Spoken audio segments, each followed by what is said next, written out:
And of course, good morning. Good morning. Welcome. Today is Thursday. It's June 4, 2026. 14 minutes past 7 o'clock is the time for our central studio here on Lynch Street in Central Monrovia. This is the OK Morning Rush on OKFM 99.5.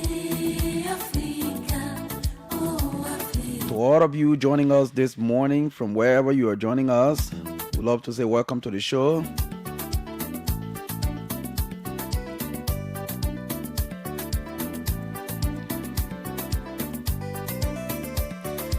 The name is Marka Davis, the son of the late Baptist deacon. I'm here this morning as usual with Fatu Kamara, our entire production crew, Blessing Nimile, Abraham Cannon, Uncle Sack, he calls himself.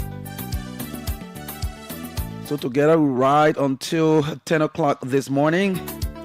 So thanks for joining us this morning, being a part of the team.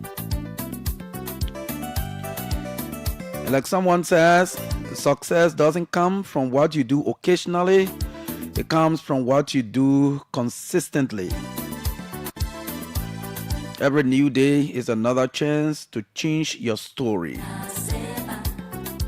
Coming up shortly, we'll bring you the commercials,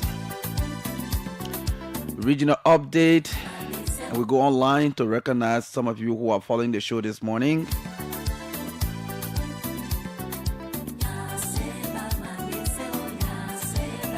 And a lot of issues to talk about.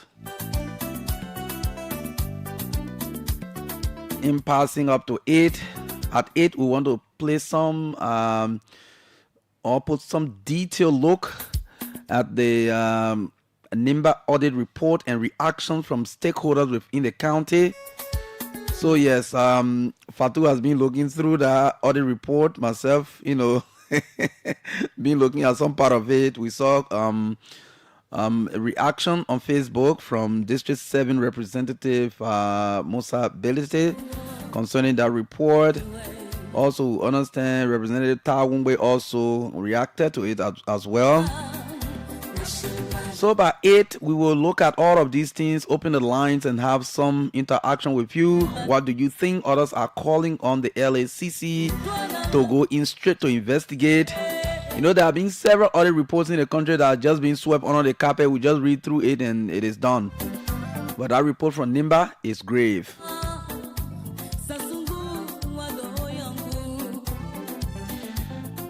So we will do that up to 9, and at 9 o'clock we will have Paul Romeo David, a Liberian. He's general manager and CEO of Zenith Multipurpose Company. But we'll be talking about many other national issues, whether his ambition and other things. Yes, he will be here and we'll talk about all that. But Fatu is right here. Yes, good morning, Marka. How are you doing? Yes, I'm okay. Just that is like I will sleep in the day today. You have to, yes. But you're getting used to it. Yeah. You're getting used to it. Small. What did you do last night? Well, the ring was terrible. However, I just went home, ate, and sleep. Oh, okay, and slept. Yes, and slept. Okay. Mm. Thank you. You did well. But I actually wanted to appreciate you this morning. Okay. Yeah, because I think you are one of the strongest ladies in the media. Okay. Yeah, because sincerely, the time you get prepared and come here to start the news, I can be making decisions between going to the bathroom or resting for another 15 minutes. But then when it is 6 o'clock, Fatu Kamara is introducing the news. I felt touched this morning because I'm not sure there was plan that you'll be here early this morning at that time. So I just like to appreciate you for that. Thank you so much. And I hope maybe you'll buy me lunch. Yes. I see it as my Yeah. responsibility anyway. Yeah, depending on the economy. Okay, but you get my economy now. You know, you have to buy me lunch. Okay. The manager left me here with you and children, but you people can't even conjugate. So you have to buy me lunch. So Maka, before we go to the commercials, let me just give an update. As a matter of fact, Julius just said yesterday that women cannot be understood. In fact, now even 50% women can be understood. So he told me that all the classes, all the teaching is a waste of time. I should just forget about the whole teaching. But yesterday, the the topic was soft communication. So most men can just talk to women any kind of way, and you know the tone matters. So you may be saying the right thing but with the wrong delivery. So like you take for instance, you tell a woman, say come here, you know, instead of saying baby please come here, you know, you talk to the woman soft. Women don't hear the words, they hear the tone, the attitude, the energy, sometimes the way you look at them when you're speaking. So maybe like say, what do you want? Instead you say, what's up baby, you know, and she'll tell you. So it's the same language, she's saying the same language, but the way, the tone, the things you add there, you know, all the, so many of the arguments in relationships start because, not because of what was said, but because of how they were said. So you can say sorry, but you know, like you won't cause fire or you won't burn your house with your sorry, you know. But you can say, I'm so sorry baby, what I did was wrong, you know. And that's what women love. But then you start talking to the woman harsh, you know, you say, oh, but I said the same thing he's saying, I must say that the same thing I say, you know. But he's saying it like one policeman instead of boyfriend. You're not going to arrest the girl, take it easy, you know. So some little softness can save a whole lot of explanation later. Remember, communication is not only about the message, but it's about the delivery, how the information is received by the woman. But I'm so disappointed this morning that Julius just openly told me yesterday that all my efforts are in vain and that women cannot be understood. I should close this class. I don't know what to do, but I will just continue my class because there are other students who actually need it. Yes. I think we appreciate your effort. Today is day what? Today is day 7. Day 7. So we're going 1 week. Yeah. So Fatu, sincerely, within the 1 week we've gone, I know a lot of us are learning, Okay. but within that learning, we are also learning that women are so very very complicated. You know, just within the 7 days, imagine from day one lesson, day two, day three. So different version of women keep coming up. So I mean, it is hard. I know maybe Julius made that statement out of frustration because because it's not easy. See communication alone. Yeah. So if you even pick the call and pick the phone and just say, Hello. Lena, hello, how you doing? She'll be like, Ah. so I should But say, why must it talk like that in the first place? but she will pick the call and I mean the phone and talk like that too. And I will just understand, yes, how are you? What's going on? But my own language now, Yeah. Should be so. she'll be interpreting a different way. Maybe I'm in Yeah. certain area. Yeah. I don't In want a to. closed Yeah, door sometimes. Yeah, environment. the overthinking behavior. Yeah. Yeah. So, I mean, what it is good for us to know some of these things. Yeah. But we all agree, even you, teacher Fatu, you know that you're very complicated. Your business, You like I mean, you people are very hard to be understood. well, Seriously, this is but just we will day, this learn. is just day 7. Then Before we you read the 16 now, when we go back to day one to no, but you have to start practicing it. When we teach today, you go and start practicing it. Okay. You know, and then you will not forget. When you go home today, like we start with soft tone. Every time you go by now, you start talking to the woman soft. Every time you go, you start talking to the woman soft.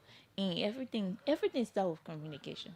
Okay. So the way you talk to her, soft, and start adding some love the words that, like somebody said in the comment section, if you don't call my wife pet names, you're not talking to her. But Maka, you're, I know you're name. Why like you're like that? And I let her be. What happened to what happened to us? You can call the woman with sweet names, you know. You just call the woman were running like that. But who tell you I can call her with sweet names? Like sometimes I can say, darling, baby girl, how was your day today? Are you okay? But sometimes when I'm broke too, I can forget what the pet names. Yes, Okay. but Fatu, thank you. Let's go for the commercials and Okay. make some money. Money. Yes.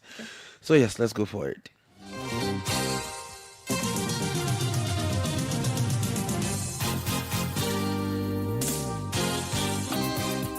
Good news to all travelers in and out of Liberia. Sumahoro Transport Service, STF, has introduced new fleets of buses in Liberia to take travelers from Monrovia directly to Ghana, Abidjan, Guinea, and Sierra Leone. We can also do connections for our passengers to Lomé, Cotonou, and Lagos, as well as Bamako, Dakar, Banjul, Kankan, Madiana, and Labe. We carry valuable items to your loved ones through our courier service. We also have delivery service to your various destinations upon arrival in Monrovia. We have taxi service to and from our parking station to your home. Please come to our red light office opposite Zone 9 Depot Police Station or call 0775 908830 0886 0555 558801 for bookings. ST is here to serve you.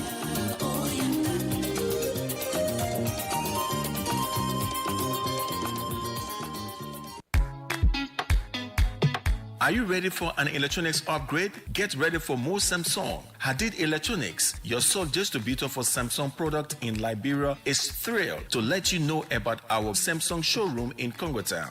That's right, located opposite Executive Car Rental and adjacent to Platinum International Hotel. Our new Congo Town branch is your destination for all things Samsung. Step into our stunning Samsung showroom and discover the latest and greatest. We've got Samsung televisions globally acclaimed in every size imaginable. The world's #1 brand. Experience breathtaking visual with our 4K Smart TV. But that's not all. When the heat is rising and you need it cool, step into comfort. Make that smart move. Samsung air conditioners, the best in town. Fast cooling power that brings temps down. Anti-corrosion, built to last. Quality and comfort, unsurprised. And if you need help, don't you fear, our service center is always near. Upgrade your kitchen with the latest Samsung gas stove and make laundry day a breeze with Samsung advanced washing machine and dryers. Our latest Samsung microwaves are here. Keep your food perfectly fresh with Samsung ice boxes and freezers. Here's the biggest part. For a limited time, enjoy special offer on all Samsung items at our new Congo Town showroom. Don't miss out. Rush now to Hadid Electronics Samsung showroom in Congo Town before stocks run out. Call us today 0886 511 005 0777 511 005. Hadid Electronics Samsung showroom in Congo Town, adjacent to the Platinum International Hotel, where original Samsung products live.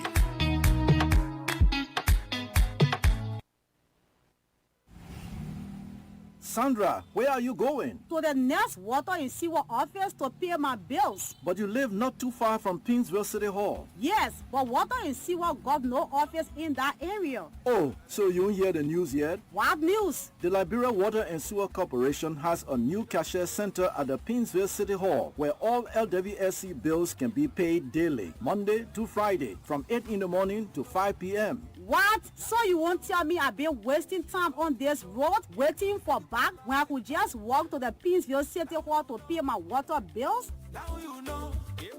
Enjoy improved, efficient, and convenient financial services at the new LWSC Cashier Center, recently opened at the Pinsville City Hall for our value customers, mainly people living in the vicinity. For more information, call 0777 464 171, 0886 616 767, 0886 617 200, or our orange call-free number 5972.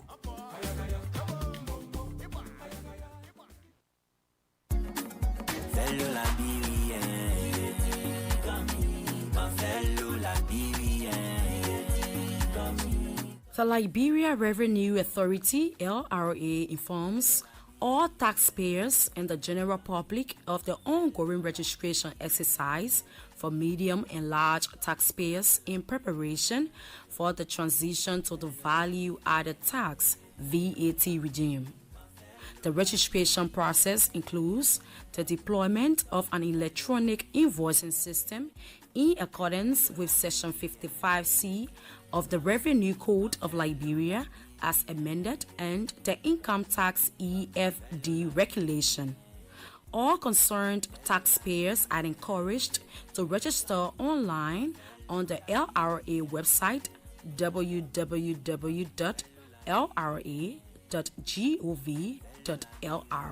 by clicking on the Online Services tab, selecting GST or VAT registration and completing the registration process.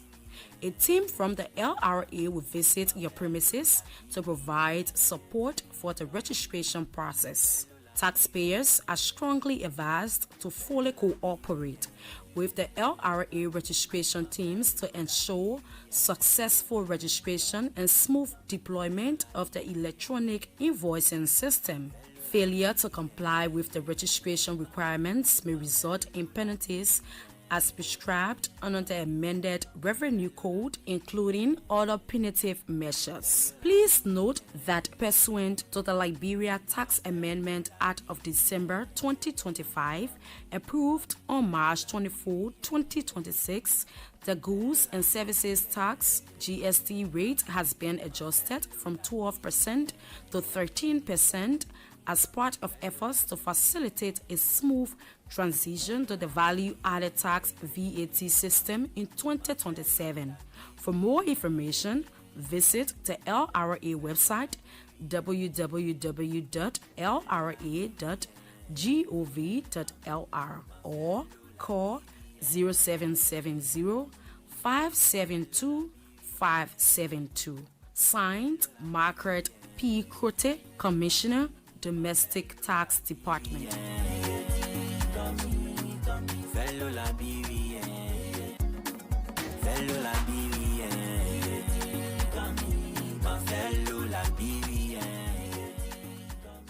We are brave. We are passionate. Hey, Tanu, I need cash and there is no ATM around here. Really? Did you try the EcoBank POS? POS? I said I need cash. What is it about POS? Judy, you can get your cash through the POS. All you need to do is to visit any EcoBank Express point or petrol trade gas station and request to use the POS. Guess what? It can also take other bank cards. Oh, widow, you mean cards from banks overseas too? Yes, it should just be your Visa card. Wow, great. So when there is no ATM around me, I will just use the POS to get my money fast. EcoBank has made it too easy, man. EcoBank and innovation that real 5 and 6 so. EcoBank, the Pan-African Bank.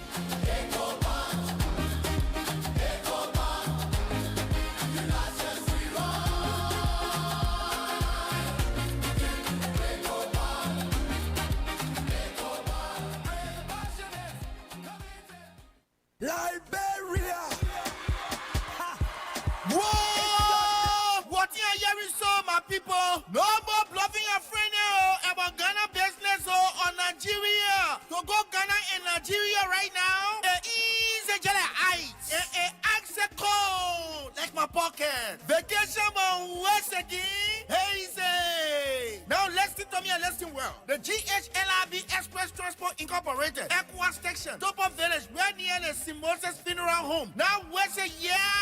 From Liberia to Ghana, the people say like $100 USD. From Liberia to Nigeria, the people say like 180 USD. From Sierra Leone to Ghana, the people say like 150 USD. And the only thing you need to get, like get your traveling papers. Forget about the borders and the checkpoints. The people will take care of it. Talapia fish, mo give me sour belly again. Eba e ogusi, mo memi pepe man say again. GHLRB Express Transport Incorporated. We see you, man. Air condition buses waste, and the people into cargo, yeah. If you go Ghana, Nigeria, buy your goods. The people get brand new trucks that can bring your goods for years. Where you in Liberia? I'm talking, you don't even get one conscience to ask me, say, in Jamaica, what the people numbers? Now listen to me and listen well. If you are in Liberia, you can call them on +231 775 934753 or 0772 796077. Or if you are in Ghana, you can call them on +233 244 274847 or +233 5532 169. If you call and Abdul Razai answer, tell him say that I in Jamaica, the big boy that in Ghana every weekend. Give me the number, baby. Liberia.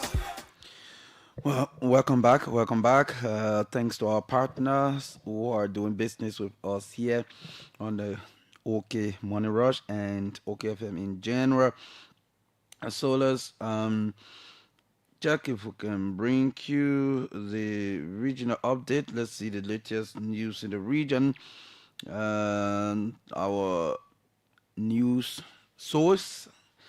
This story from Nigeria, where 4 men have been sentenced to death for killing worshippers at a Catholic church in Nigeria.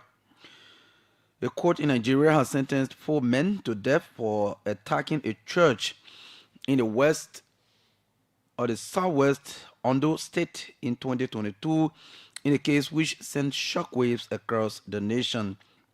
41 worshippers were killed and more than 100 others injured when they opened fire at the St. Francis Catholic Church in the town of Owo during a Pentecost service.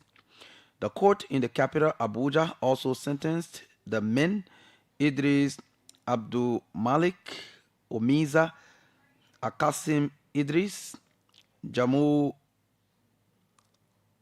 Abdul Malik, and Abdulamin Idris 20 years in prison for belonging to a terrorist group. Presidential assent is required before any death sentence is carried out in Nigeria. There have not been any executions in the country for several years. Judge Emeka Nwete, who presided over the case, said the evidence presented against them was neither shaken nor contradicted during cross-examination. He had ordered an accelerated hearing after the high-profile trial commenced in August 2025. In his judgment, Justice Nwite said that the prosecution had proved their case beyond reasonable doubt, as they had brought before the court witnesses who saw the attack, including one who testified to recognizing 2 of the defendants as attackers. Hence, this court finds the first to 4 defendants guilty of all 9 counts, he added. One of the witnesses the court heard from was a woman who had her legs amputated from the knees and had lost her left eye as a result of a dynamite explosion which the attackers had detonated. The 9 counts included joining a terror group and planning and carrying out killings. Prosecutor Ayo DJ Adidepo said justice had been served. Justice has been done to the deceased who were murdered in cold blood. The men's defense lawyer said they would appeal against the sentence. During the trial, the defendants said they had been tortured, including being hung from the ceiling, beaten countless times, and using electric shocks on their genitals. A 5th defendant, Momo Atuho Abubakar, was discharged and acquitted by the court due to insufficient evidence against him. He was accused of having financed the attack by allegedly receiving 800,000 naira twice from another suspect who is still at large, and then disbursing the funds to the attackers. During cross-examination, however, Abubakar said the money in his account was the proceeds of his farming business as well as activities from his cooperative society. He denied that the four other defendants were beneficiaries of the money. Since the OO attack, Nigeria has witnessed many more attacks on churches across the country, and it continues to grapple with rising insecurity. This story is an interesting story. No matter how long it takes, people will always want justice when crimes are committed, and that's the way people can trust systems. So at the end of the day, we by the story we understand that the defense counsel said they were taking an appeal to that ruling that sentences four persons to death and others to 20 years and not about that. But it's important sometimes to pursue the law because if these things go unchecked, other groups will continue to, the issue of attacks on churches, on mosques, on schools in Nigeria is something that happen all of the time. So there's a need to always put a checkpoint to it. So we are hoping that rulings like this will be able to serve as deterrents to other people who want to commit similar crimes or carry out similar acts. So, so far, but let's see some of those who are following. Okay. So Peter Lynn Peters is watching this morning from Congo Town. Anthony Wimpy is following from ELWA Rehab Community, Monrovia. Christopher D. Sompon is watching. Says good morning, Marka. He is watching from where I can see. Kokulo Kwekwe is following from Konya Town, Lofa County. William W. Wulu is watching from Liberia. He is the Liberia Civil Rights Movement official spokesperson from Upper Carwell. Investor Banks is watching. George Brown Jr. is watching from Sino County, District 2. George Watkins is watching from District 13, Montserrat County. Richard S.D. Momo is watching. He says from his office, moving Liberia Forward office in Sincor. He says, great show, thank you. Emmanuel Q. Ja is watching. He says, good morning, Josh Watkins. Patrick G. Kiadi is watching from Burrillville, Perrytown Community. Josh Watkins. Ellis Bakolo Nano Jr. is watching from China. Armstrong Wabenda is watching. Theophilus Kwe is also watching from St. Teresa Convent Campus. Theophilus Kwe. Harris P. Bangba Jr. is following from 24th Street. Mason Se Willow is watching from Jacobtown. Jackson Small Soul Clinic. Nelson Jacobs. P. Esau Tali, Johnson Street, Monrovia. Emmanuel Bangba. Dr. Ish DeBoss is watching. He says he's Hilary Norrington watching from Palm Hill Community, Barnardsville Township. Patience Harris, Eugene Twa Williams, Joma Sano, Bubaka Ba is watching from Maba Point. Abraham Kone, that's Abraham Kemo is watching. We said Tichi is following from Capitol Building. P. Isotali is watching from Johnson Street, Monrovia. And lastly, Josh Brown Jr. is following. We can take all, Maka. Yeah, thank you. Sure. Yeah, so yesterday I was part of a validation process of the new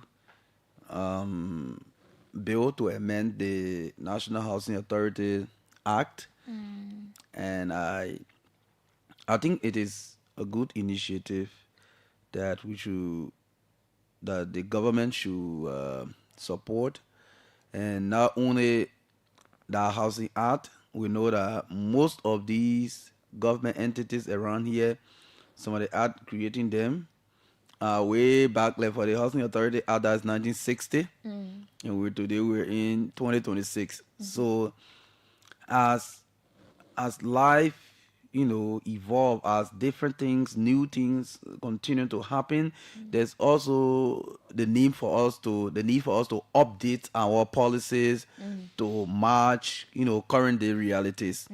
So at the validation yesterday, at the opening of the validation yesterday, some of the things that the managing director of the housing authority, Madam Florence G. said were very, practically very important.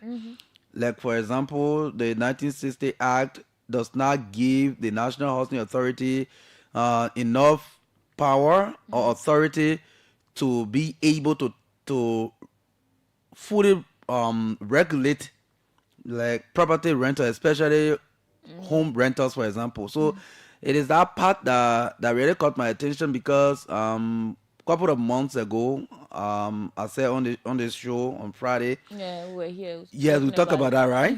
Where people, you just design your structure, build your house, and whatever size it is, how it looks like, you just decide whatever you want to charge people who want to rent the house. So she's saying in the new art that they are working on, the National Housing Authority will be able to have some regulatory power to be able to determine if you have this 2-bedroom apartment, Yeah, if you how have this much three, it should yes, cost. how much it should cost. You can just, you know, do everything just Just as you charge want to. people anyway. Yeah. Fatu comes and look for a nice 1-bedroom that under normal circumstances would be like maybe $50 or $100. Somebody just tell you because it is located so and so place Yeah. that $200, 150. So sometimes these things should be regulated. So we are hoping that, and thanks to the Law Reform Commission, Yeah. sincerely since Councilor Bonavama took over, they've been looking Yeah. at several Yeah. different laws. So we appreciate and we hope that that final draft will get to the legislature and they will act swiftly to modernize our housing sector. So we appreciate them for that and all the stakeholders who attended, but we believe that that initiative is good for the country because it will also modernize the housing sector so that Liberians can have access to affordable homes, to live dignified lives. That is very important. I just talked to pass through on that. Yeah. Yeah. You're right, Marka. And like you said, we've been saying this thing over and over again. So you go to one house because it's located in Cinco. You see the house there, no good floor, the bathroom is so bad. And sometimes you can be practically fixing that person's house for them. You live it there, renovating the house, cleaning up, doing everything and changing everything. And at the end of the day, when you leave in the house, the person will give it for a higher price again to another person when you've made the area better than you made it. So you'll go there and the person will be charging you to even find $75 room in Cinco, not room now, but mini apartment, 1-bedroom apartment in Cinco nowadays is difficult.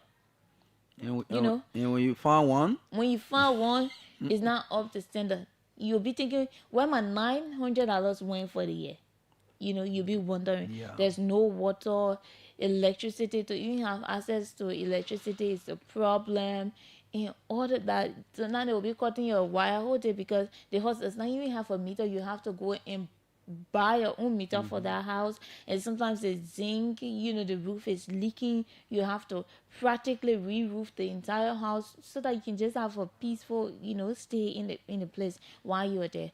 So, and they'll be charging you a huge amount of money, Maka. And because you want to stay close to your school, like I used to say to people, I'm going to stay in Cinco because my school is right here. My job place is right here. Yeah. And going very far, like the time I come to work in the morning, Maka. Yeah. If I was maybe around Junction or GSA to come to work early that time. Mount Barclay, Yeah. Johnsonville. Yeah. Yeah, you But will somehow struggle. could be living, so, going back to those places and working. smell very good air. You breathe in and Where breathe you out. can find very nice, Yeah. more than 2-bedroom apartment for just $100. Yeah, but when I'll get up, normally I get up 4:45 to get ready and everything to come to work. When I'll be getting up 3 o'clock to start getting up and come, to start getting ready to come to work and all of that. I'll just look at it and say, okay, let me just stay in sync. But these are some of the challenges a lot of us face. So you come from the interior, you think, let me just live close to my school because of transportation. Again, you find somewhere that is so bad off and people just managing. So I think it's a good thing so that it can be regulated. Somebody should know that I can go and live in Zingra and pay something $5 US up to $900 USD an entire year. And when you see the place I live in, I'm even ashamed of the place. I can bring a friend there. It's so bad off, and I'll have to practically change everything there because I want to live a comfortable life. So it's good that it will be regulated. And when you do that investment, that's the time they're coming to increase the rent. Yeah, they will increase the rent. Yeah, they will increase the rent. And then they tell you, say, the money you spend, let's take the money from inside. Then they increase the rent because the place the good now. facility has improved. Absolutely. So Fatu, I came across this. I know the first time I saw this, I saw it on the former Monrovia City Mayor's Facebook page about this lobbying firm that the government of Liberia reportedly contracted. Yeah. And I just came across an article published by the Liberian investigator. So I got some interest. So the opening of the story said the Barker administration has retained Washington lobbying firm Bala Partners. Partners at $100,000 a month, a $1.2 million annual commitment under a contract signed May 18, 2026 through the Office of the President and registered with the U.S. Department of Justice under the Foreign Agents Registration Act. The agreement, filed with the Justice Department's National Security Division May 29, 2026, identifies the Republic of Liberia as the foreign principal and lists Minister of State for Presidential Affairs Samuel A. Stifkwa as the government signatory. Brian Bala, the firm's founder and president, signed on behalf of the company. The FARA filing registration number 7070 is publicly available on Justice Department's database. Under the contract, Bala Partners will advise, counsel, and assist the Liberian government in communicating with U.S. government officials, U.S. business entities, and non-governmental audiences with the stated purpose of enhancing U.S.-Liberia bilateral relations. I can't read the whole story. I mean, that's just smart. So now deep in the story, you will find that there was similar contract signed also, but I think the difference I'm seeing here is the 100,000 a month, and according to this article, the CDC administration, it was 75,000 a month. So I try to see the importance of hiring foreign firms. What is it important to hire foreign lobbying firm exactly? Not just foreign firm, but foreign firm to lobby. So someone will ask, what happened to our embassies? Yes, what happened to our embassies? What happened to our foreign missions that they can lobby on behalf of the country or the government? We have to be spending $1.2 million every year for this purpose. And sometimes, like again, no, it will come. We are saying that when public funds are spent, Fatu, people should be able to make reports and account for it so that we can know that the last time the president talked about cutting down foreign travels, right? And we said there should be quarterly report so that we will know exactly what impact that policy decision has made on the country. So if Liberia is spending $1.2 million every year on lobbying, then every year the government of Liberia should present a comprehensive report to the Liberian people and say the 1.2 million taxpayers dollars that we pay every year for lobbying in Washington, these are the outcomes. For example, for the year under review, we were able to attract maybe $100 million worth of investment in the country. We were able to get maybe grant for healthcare, loan or grant for education. Give the country a report about what is happening with the money. You are government in charge to manage the country's resources. The resources belong to the country, not the government. The government is managing it. So the government should be accountable to the country. That is the people. So I was trying to find some of the reason why governments hire foreign lobbying firms. For example, they said government, especially those from developing countries, often hire lobbying firms in Washington, Brussels, London, or other major capitals to gain access and influence within powerful political and economic cycles. I mean, that is reasonable. That is reasonable. Now they talk about access to policymakers. Lobbyists can arrange meetings with lawmakers, with executive branch officials and government agencies that may otherwise be difficult to reach. Okay, attract investment, like I mentioned right now. Foreign firms can help promote a country's economic opportunities to investors, corporations, and financial institutions. Securing aid and development support, like I mentioned. Lobbying firms may assist governments in advocating for development assistance, grants, debt relief, or favorable policy decisions. Improving diplomatic relations. Talk about well-connected lobbying firm can help strengthen bilateral ties and ensure a country's interests are represented in policy discussions. Managing strategic interest, potential benefits of that could be for effectively utilized, the contract could increase U.S. investment in Liberia, strengthen diplomatic engagement with the Trump administration, open doors for trade and business partnerships, improve Liberia's visibility among U.S. policymakers and investors, support efforts to attract funding for infrastructure and development projects. What could be some of the critical concerns that, like I've started raising already? Whether spending $1.2 million annually provides sufficient value for Liberian taxpayers, like I mentioned. Whether local diplomatic channels and Liberia's embassy in Washington could perform some of these functions at lower cost.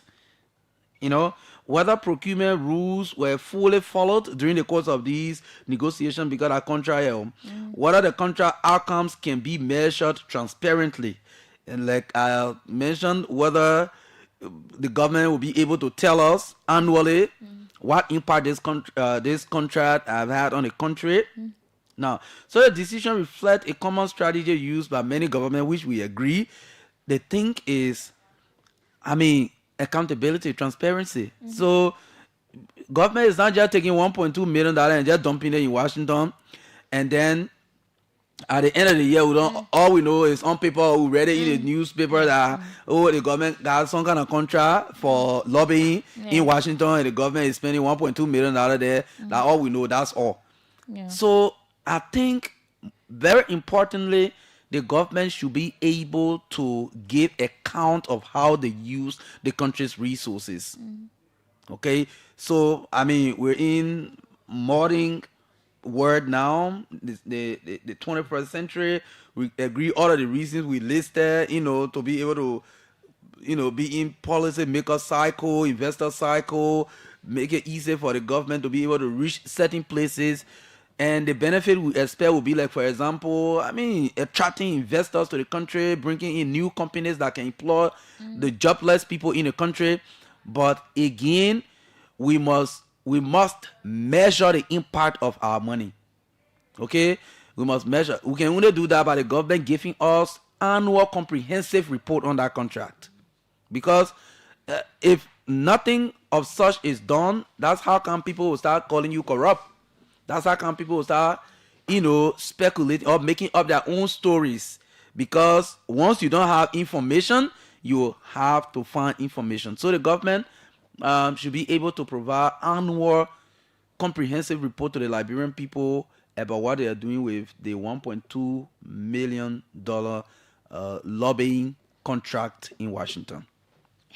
So interestingly, I did not see it on the Liberian investigators page. I saw it from the former secretary, let's say the secretary general and former mayor of Monrovia, Yeah. Jefferson Koji. Yeah. And interestingly, the way he wrote it, if it feels like the CDC administration was not doing the same. It's interesting. So when I read it, I'm like, wow. So I tried to go back to see, is it a normal thing, for government to maybe around the world hire lobbyists, But then, yes, governments around the world hire lobbyists, who can help them with public relations and all of that, through, let's say, official diplomatic channels. Yeah. But then the CDC, like we said, was it was 75,000. Yeah. And now under the UP government is 100,000. And then The cost of living is going up. yes, the cost of living is going, but everything is going up, Mark. Everything is going up now. So, like you said, and we continue to say, it is not about the money that is being spent, but we have to know what is Liberia getting in return. Why does Liberia need to spend 100,000, monthly, or let's say 3,600,000, 3,600,000 over 3 years, on a Washington lobbying firm at a time when many of the citizens are demanding improvement in their salaries, healthcare, education, basic public services, and all of those things, and you're spending 3,600,000 on a Washington lobbying firm. What has Liberia gained in return? We have to know all of that, because if you spend taxpayers' money, we need to know what has Liberia benefited over the years. Because we're going almost 3 years now, and we spend that 3 million. And Fatu, even the whole CDC 75,000 per month that was going on, can any Liberian come out and say, did the government even present anything to the Liberian people to say this lobbying contract we had in Washington, it was responsible for maybe this concession or this grant that we got, or this loan or something, measure the impact of it. We didn't see anything like that from the CDC administration. So that's why we are cautioning the United Party, since this is necessary, that government come, government go to OBD. I know that even under Ellen, there was similar arrangements. Okay, so since that is very necessary, then we should be getting report on what Liberia is getting in return. And I was with one of Liberia's, partners and international partners, and we're talking about some of the support, their influence, some of the things they've been doing in Liberia. And unfortunately, I was told that, sometimes the government go to programs and even they say on the radio and talk about all the developments they've carried out, in Liberia, and do not even mention their development partners. They will say the government, Liberia, has done this, we have done this, the government did this, and the government did that. And sometimes, like we can say, you take my video, you take my photo, you post it, you're not giving credit. Exactly. And these people are helping, these people are doing this. So what is the credit? How do we know that it is because of this firm, this lobbying firm, that Liberia got to so and so contract, that Liberia benefited, maybe the Millennium Challenge, all of that. We need to know, is it as a result of this money that we are spending that we got so much money, or we got the number of jobs that young people are benefiting? We need to know all of that right? But you're not attributing anything to anybody, and we say, okay, the government of Liberia has done this. Why they are partners? They're helping with your goals, your development goals. But sometimes I think it's just important that the government just mention that, okay, so thing was done like this with the help, or with the sponsorship of this partner and all of that, so that we know that the people not just here, and we will continue to ask as journalists, as our usual question, what has this organization done? And Marka, like the day before yesterday, was asking Snow, what are some of the tangible benefits we can boast of, with ECOWAS presence in Liberia. So we need to hear all of those things, so we can go and start asking the UN, the UNDP, all of these organizations, Sweden, asking, what have you done in Liberia? What are the tangible benefits of your presence in Liberia? The government will have to do us justice.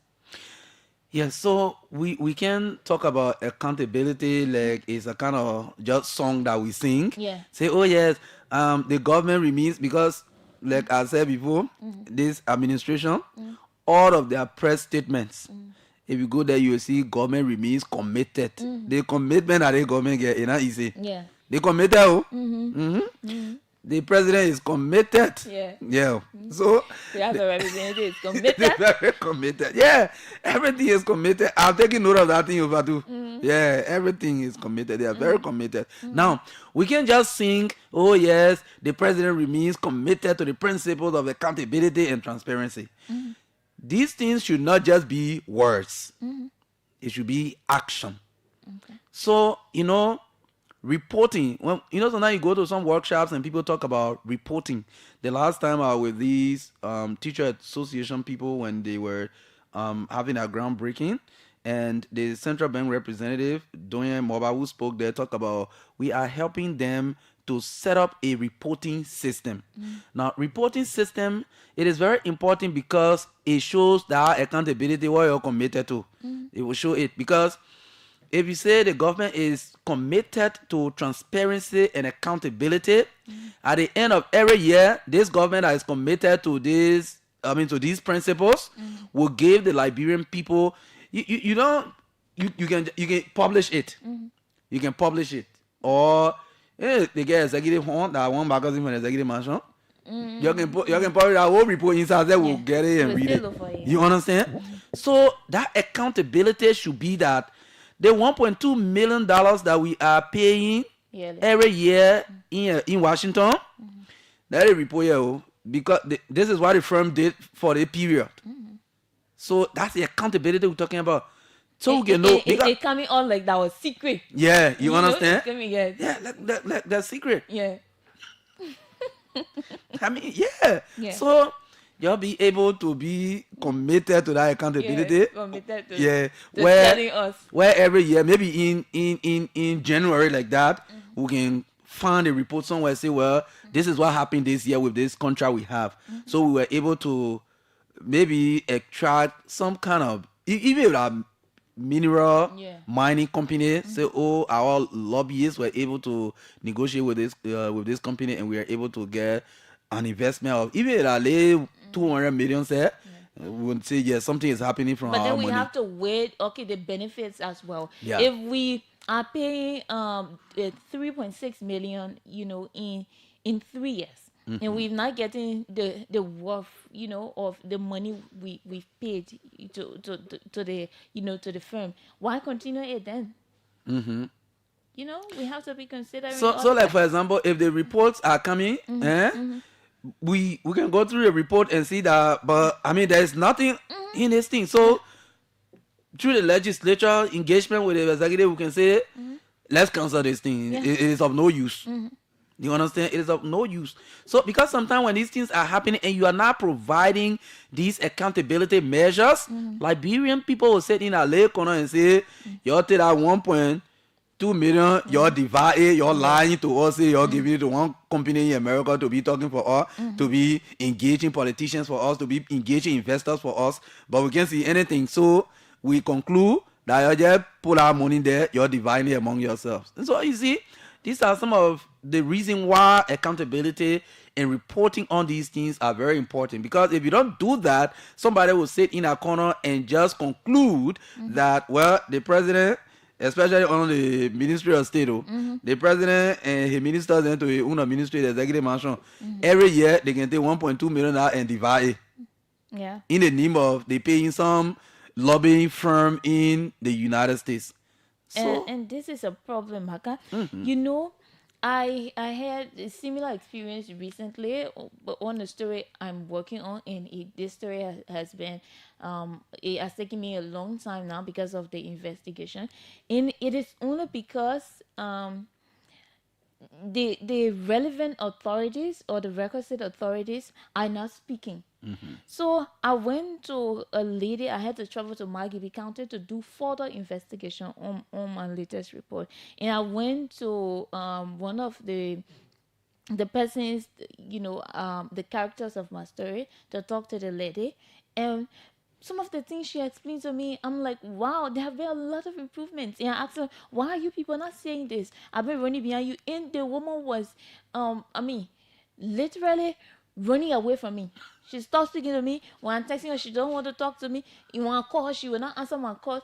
Almost like the woman was escaping everything.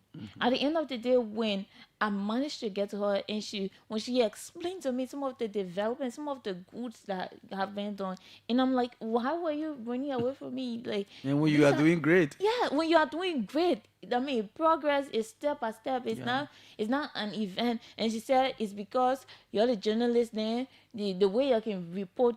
Recently, I just saw one news on Facebook about us, and I was shocked. So we just decided we'll just stay away. And I'm like, you don't stay away, because we will still go and misinterpret and say what we're not supposed to say. So it's better you people be speaking up. Like, this report now is coming up like that's something that people been hiding it in secret.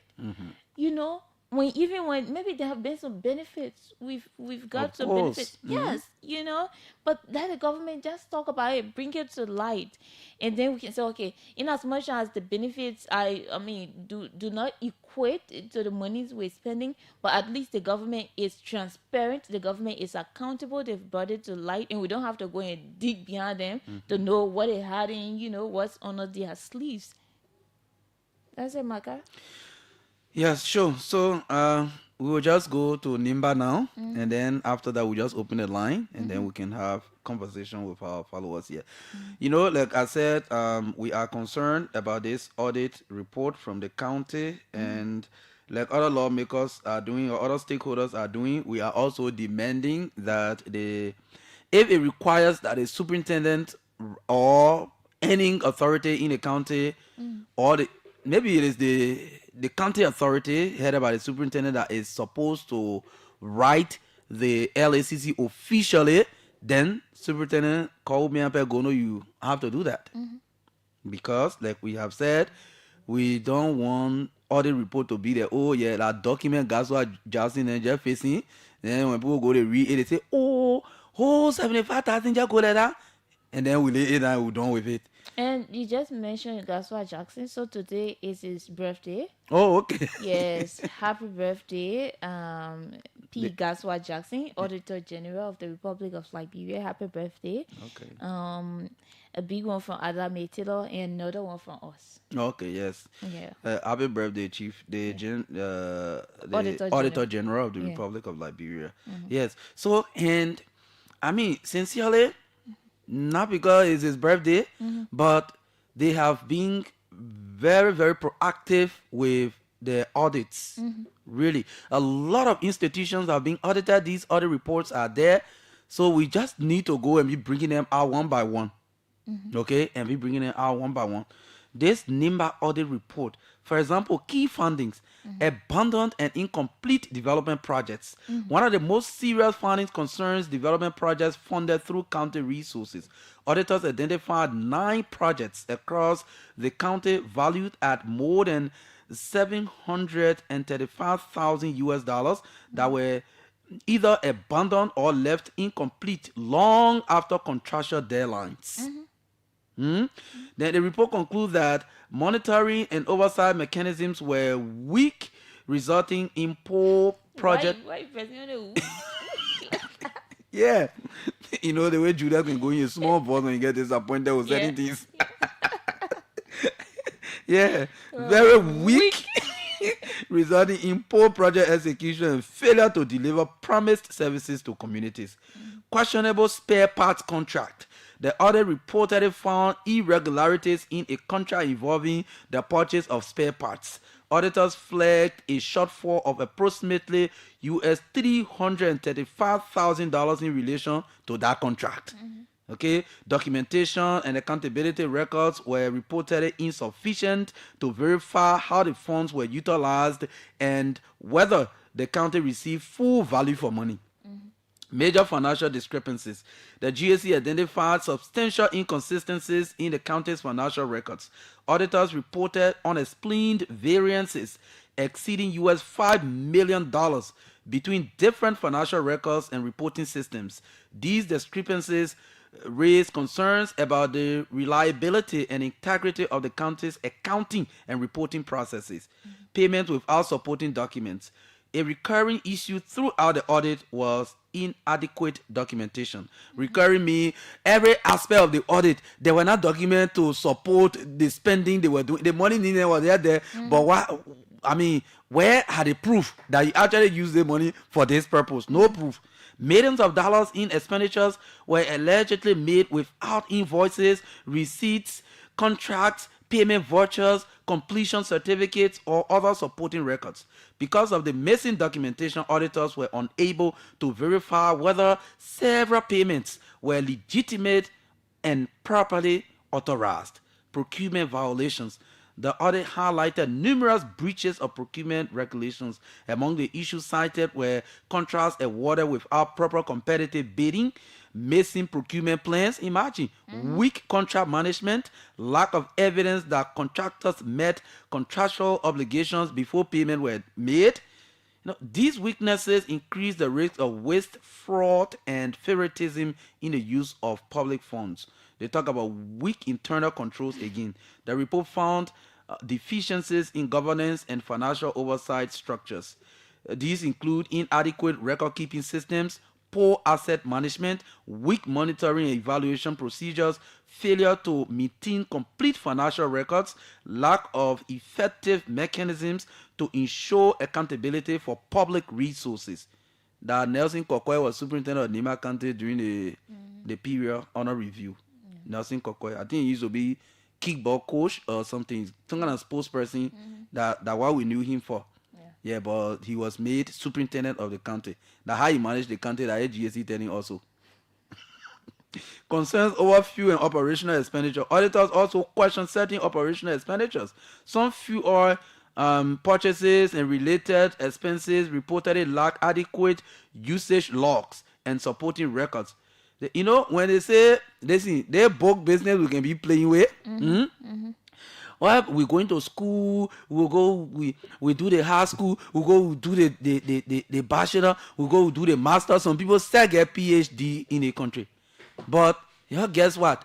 To prove the book that we're learning, what is it like when people let book in now? That for you to be able to document at least everything that you are doing. So you understand? From this other report, you find out that those people who are in administration in Nimba over there, the Asla Mita get the county money. When the government gave the county development funds, they just sit down and somebody just come and say, soup, we supposed to go buy spare power. You just take money, you put on the paper and say, we're going to buy $300,000 spare power. They gone. No proper report. So the audit is telling us that this report is telling us that the people who are in authority in Nimba, they know any book, they know nothing. Because how you be spending money, you can't read record, no receipt, no vouchers, nothing. You're just spending money. There was some creators used to say the money that are in Nimba, they used to send it back to Morovia. I don't know to whom anyway. Okay. So Marka, I just want to blend that report from the GSE with this latest study commission by NIMO partners. Okay. Right? Let me just read the script. A new study commission by NIMO partners for democratic development has identified major fiscal, institutional, and procurement challenges affecting Liberia's decentralization agenda and limiting the delivery of citizen prioritized development projects in Bon Grand Bassa and Margibi counties. Okay, they are talking about Bon Grand Bassa and Margibi. Now, the assessment conducted in April 2026 reviewed fiscal devolution and institutional readiness under the Local Government Act and the National Policy on Decentralization and Local Governance. It found wide gap between government commitments and actual fundings to counties, noting that only US 2.29 million was allocated through county development mechanisms in the 2025 fiscal year against development priorities estimated at US 25.9 million. According to the report, this represents a funding shortfall of about 85%. Why am I reading this report? Now, there's already a shortfall. There's already small money. You understanding it? But then the little monies that are there, no understanding. You understanding it? Yeah. It's being misappropriated, it's misused. There are no documents to show. And like the projects we talk about, 9 projects, all of the money paid, Marka. 9 projects, let's say in 9 districts. All of the money is paid. But then the projects are not completed. There's no, there was weak monitoring and no documentation to show how, how the project went, where the money stopped, how the monies that were spent, how they were spent, in all of those things. You know, like Elton Jones mentioned here the other day. Yeah. These politicians, once they know that money coming to the county or coming to their district or coming for some kind of project, before you make your mind up, the people finish setting you some kind of company, and that company will win our contract. Yeah. And once this company is linked to some of them, Fatu, they will pay that the money. They will pay in full. Yes. They will pay the money in full. That's how come, Fatu, you see some of the projects are not completed. Because you pay the money to the company established by the politician. The politician go and collect 50% from that one, and the balance 50% they contract the company take their own. Then material cost can even be correct. So how the project will finish. These are some of the issues. So when stakeholders are making these statements, and when you see other reports, corroborating, then you will be forced to agree. Because the last time Elton John said, even in the financial sector, we have microfinance companies, right? We are giving, credits to people to improve their life and this and that. But some of the people who in government, who's sitting comfortably in government, they are creating parallel companies to battle us in the private sector. At the end of the day, it is their companies that win the contracts. You go, like even in the other report, they're telling you there's no record of real competitive bidding process for some of these projects. So at the end of the day, the lawmaker that get a project in your district, you see that the company I want. You will get the project to that company. And obviously they will go sit down around the table and pay all that money to the company. They will take their own, the company take their own. Then the material cost not correct now, the project remains uncompleted. Finished. So these are the issues we are having in the country. Liberia is for all of us. In our audit, the serious takeaway is that about US $735,000 plus in abandoned or unfinished projects, US $335,000 questioned in spare parts contract, US $5 million plus in unexplained financial variances, millions more in payments lacking adequate support or supporting documentations.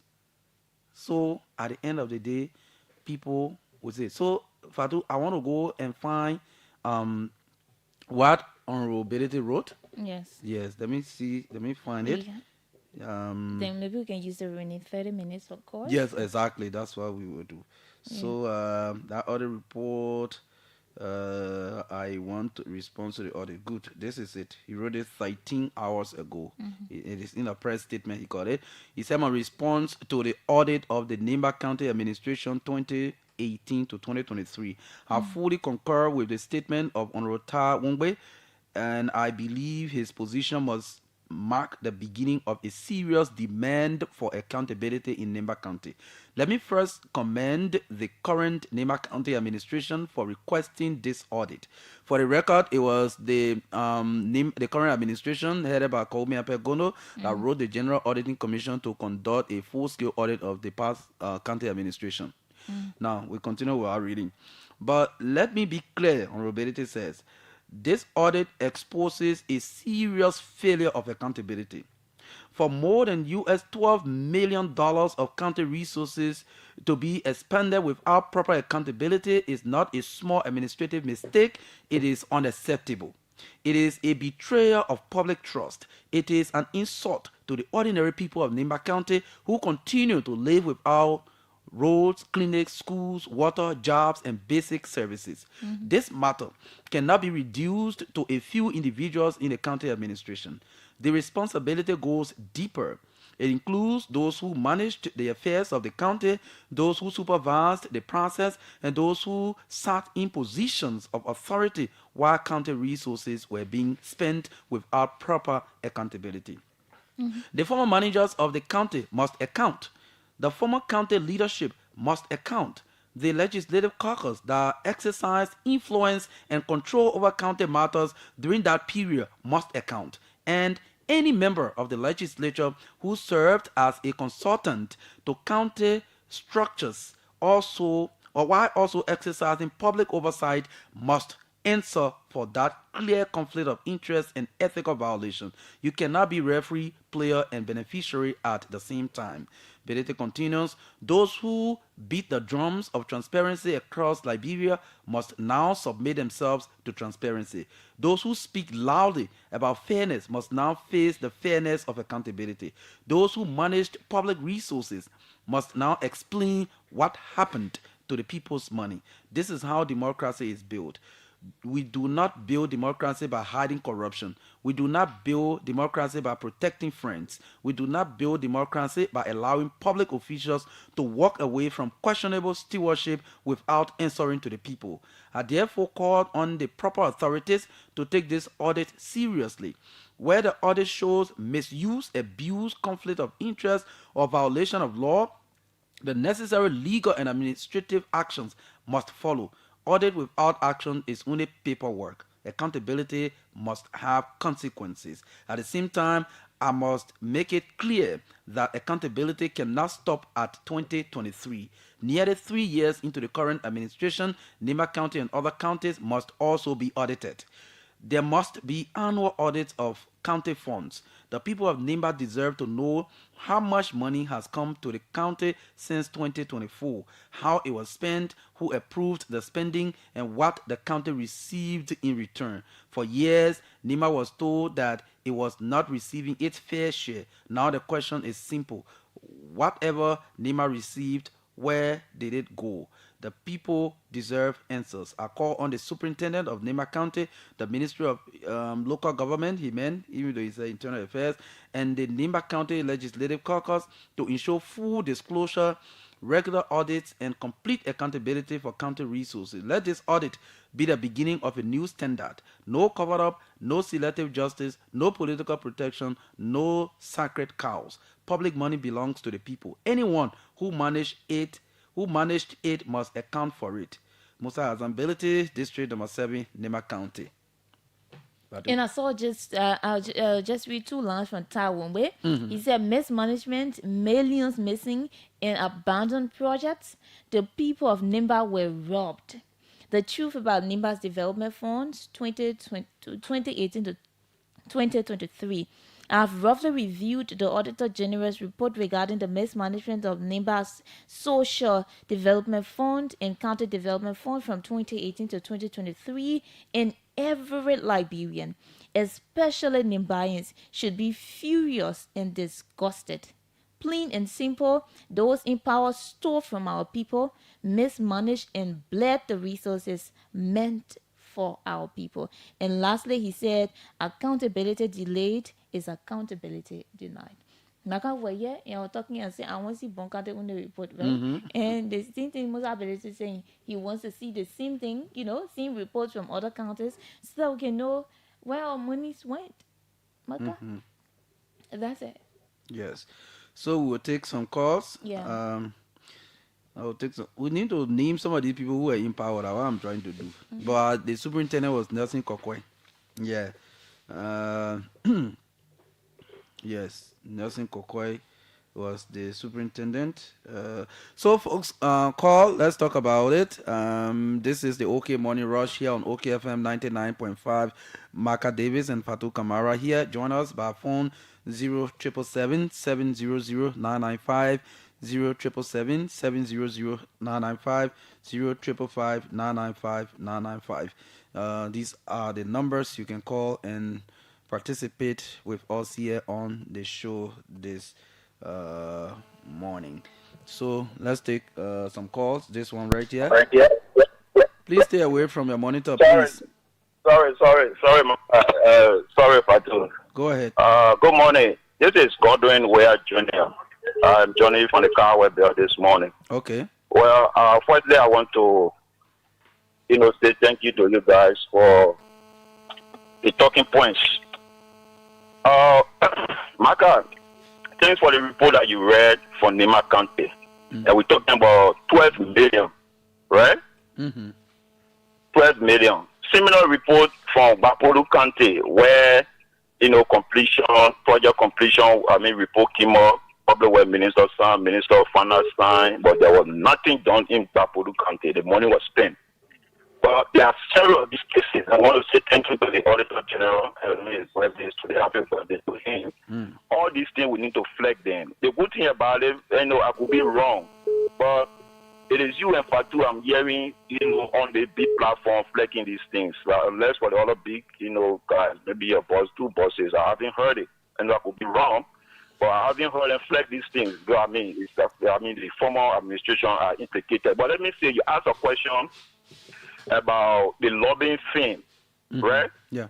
The lobbying thing is not a new thing. The issue of lobbying is not anything new. The past regime spent 75,000. We should be asking them, because they have left, they spend the money already. We should be asking them for outcome. We should be asking them for benefits. And what is it that we're not going to benefit? I'm sorry, we are not doing that. This regime that just signed similar agreement just last month. We want to see that, but we can measure, we can give you, outcome or benefits of what was, last month. For example, we're not going to be the hub, the center for the policy of U.S. visa. Marka, we know what that means. We know what I think you need to make a little bit of adjustment. The line is cracking. Okay. I'm trying now. Is it okay? Yeah, just conclude. Yeah, so let me conclude. Labrador has been selected or retained to be the hub or the center for the processing of U.S. visa in West Africa. That's a big feat. If you want to add that to, for example, the lobbying, situation. Well, just last month, and the report just came out. This particular information just came out a few days ago. Are we asking ourselves what that's going to do for Liberia?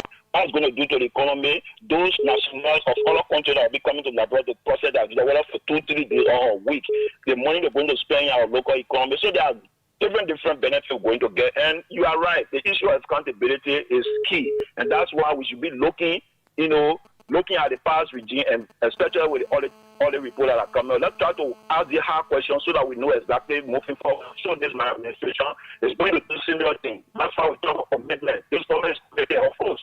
The person always talk about commitment. Even that press release on the second master, they will end with commitment, right? Yes, thank you. Just yesterday, we saw 25 ambulances. That's been committed to the process, to the health center, for example. We saw 285 yellow machines. That's commitment, to the country, the infrastructure. I just want to flex with you for all of you to come. Thank you so kindly. All right. Also, commitment to accountability. Thank you. Good morning. Good morning, my own dear brother from Nima County. Morning, go ahead. Marka David. this water expert don't find so this money. What you know some of the people who are in authority in Nimba during the course of this I mean the period of this audit? Yeah, we get sent Takra, you know the treasurer. Then we get You mean you are the comptroller? You are the treasurer. Then we get Yenga. We get Yenga who are the controller. Then we get Yilimi who working with lower ministry. Our controller there. You are the chairman, the PNC chairman. Then we get Osodu Dawi and he is here there as former controller, which is your own brother foundation number 9. Then the superintendent that the name that called to you, but the present people who were controlling the money. Also is actually my cousin. We are families. Yeah, so he turned over to this guys, and so as Udemy, who is the control now to lower ministry, he was the PNC chairman, and Saint Kakra, who was the treasurer. Then the guy from Bay, from Roger Office, call him Yenga. I forgot about his first name, but last name Yenga. He was the controller. So there's the 3 guys who were you know that during that time the PNC issued to call, right? Mm-hmm. Where on our Koga and on our Yonkers, along with Prince Topa, they take the issue to court that the way the election was conducted in Nima was not the democratic way of having election. And you know the former senator at that time, he said the money that was CDC money, so they will bring CDC people to control the money during that time. So we don't want to appreciate the superintendent of Nima to pull our feet down. You know when Senator Koga was requesting for Ole when he took who was a senator, he was requesting that the superintendent should be Ole because the past leader and the present leader should be Ole.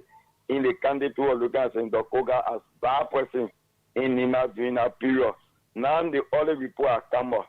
Now you need to talk to your uncle from Nima, which is on our dog, who was the former superintendent at that time. So you need to call him, have someone a number to address ourselves to the process that the allegation that come out against them that will be able to clarify. So at what point in time Nelson Kokwe replaced Dog? Was it in 2022?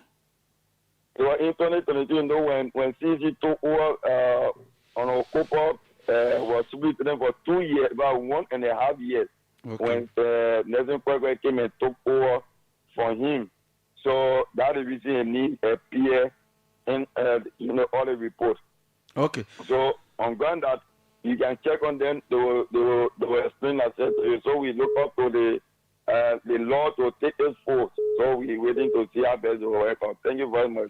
If I have the opportunity, say I will link the superintendent up to see what follow-up action the county administration is taking. Yeah, she's waiting. She was line is open. She's waiting to address any issue regarding to them. So I want to say thank to Senator Koga for putting a feed that the only went on. Thank you very much. Okay. This one, good morning. Hello. Yes, go ahead. Morning, my brother. Good morning. Go ahead. This is Edwin G.V. Cannon. Probably new at Chigbene, calling from the Chigbene Avenue, one of the best sons of the Padama Chief Sekou Cannon from Gawula District. I want to say thank you for the topic on our discussion because this is the topic that makes us cry every day, especially us, we that come from Grand Cape County, one of the richest counties that can develop the republic. And we can't see any dividend from that county, even road to go to where a company is taking millions of dollars in a week.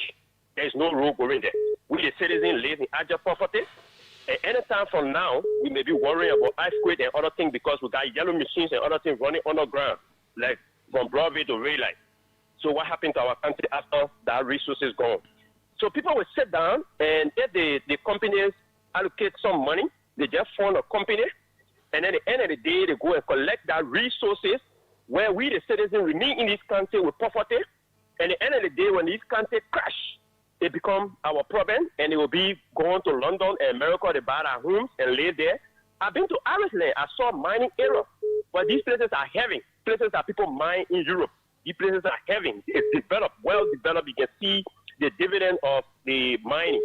So if our resources continue to go like this, where people will allocate it to that set, the country development fund, and maybe other people come, they bring some money from out there, and they get our resources that is not coming back, it is something that is not replaceable. It is a danger for us. So I'm calling on the Cape Mount Legislative Caucus. There is need that the audit Grand Cape Mount County. Let us know why we are rich and living poor. Why we are the richest now in the world and we are living poor today. And if that happens, that should not just be on paper, that somebody is checking to know what happened and just leave it. Let the people bring our money back. Let us develop our various counties. And as you can see now today, Lebron has been designated as one of the places where people coming from around the world to come for visa. I think if we develop this country, our tourism will be better, our agriculture will be better, and other things will come. But without that, without accountability, people just talk, and go sit down. These people will continue to remain in power and they will continue to suffer. Thank you. I appreciate your topic. Thank you very much. This is Aaron GVK and Public News at Chigbene. Okay. They meant for 2 minutes. Yes, 0777700 0555995 Let me take this one. Good morning. Yes, good morning, Marka, and good morning to Fatu Kamara. Good morning. Good morning. Yeah, this is Fatu Kamara. Yeah, of course, the national chairman of the European Intellectual Bureau. You guys thank you for the talking point. I think it's resonating as anybody preponderance of force. On the issue of the lobbying, it's a normal part of government. The favor we are getting from Washington is not on silver platter. It came as a result of some of these frameworks that we put into place. Our people don't know. So you gotta provide the information, the documentation, and explain to the people so they will know. Yeah, I was trying that for Labron to be one of the four for the issue of visa processing. It seems by asking them as a result of this thing lobbying and lobbying to do lobbying is cost intensive. They're not saying that you get caught on silver platter. You got to go and but some people are involved into issuing knocking influential doors in Washington. You need to compensate them. Okay, thank you. Okay, we have a caller here. Good morning. Good morning. How you doing? How are you doing? Good morning. Good morning. Everything. Fine. Yeah, I'm actually calling from Washington, D.C. I said that driving the world related to your conversation going on in the abroad. And they were country on the system. Look, our problem is we like the I always say the people power. We sit and allow all the things to go on. Allow all of them like the lamb of Grand Cape country. It's time to say, nobody want to take anything for you until we can see any development before you do what. Don't stop. But the second someone will come from heaven to die for them. You don't do it. You got to die for the unborn, the unborn agreement. But if you just sit there and say someone will come and die for you, it will not work. Because we allow all the things to go in the country because tomorrow the same politician will come with voting power. And they will keep repeating the same thing over and over. So a level of I want to say the people power, the people got the power. You let that there, you can move them. You follow it. You don't have to go for anybody. You follow it and buy by the rules, you get out. Okay. Look at what happened in 8 months. There's no road, there's no school, there's no running water, there's no electricity. But it's taking millions of dollars. You got a helicopter that flies for La Côte d'Ivoire to came up and pick up tons of gold to carry up. How many tons of gold to carry? Put it go one day. Okay. For the program, keep the good work up. Okay, thank you. Thank you. Me take this one.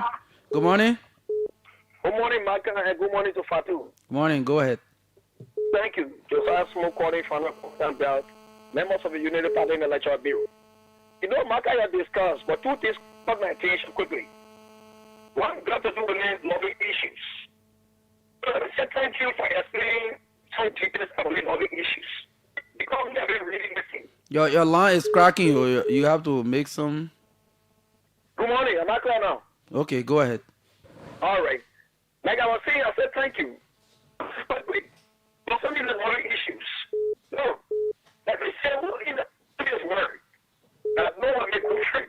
I don't know. Your line is. I don't know what's going on, man. Am I all right now? Yeah, but you can be alright, then you can go bad again. All right, am I all right now? Go ahead. All right. Like I was saying, who in the world want to make good friends? Loving is very much important to anybody to make good friends. Yeah, much we're using that money, like the regular said, accountability is the hallmark of the game under this government. Because of the loving, because of the good friendship, because of the good thing we have done with friends outside there, there is the reasons why we are seeing some benefits. Like for example, the visa issues. All of 52 countries, 54 African countries, they selected 20 and elaborate some of the 20 that will be issuing visa around here. That's got to be done through a lot of issues. No feminine seat for all getting there. And all of things we are just interest of a lot of much longer agreements. That's the benefit we are getting. Okay. Thank you. Thank you. Thank you.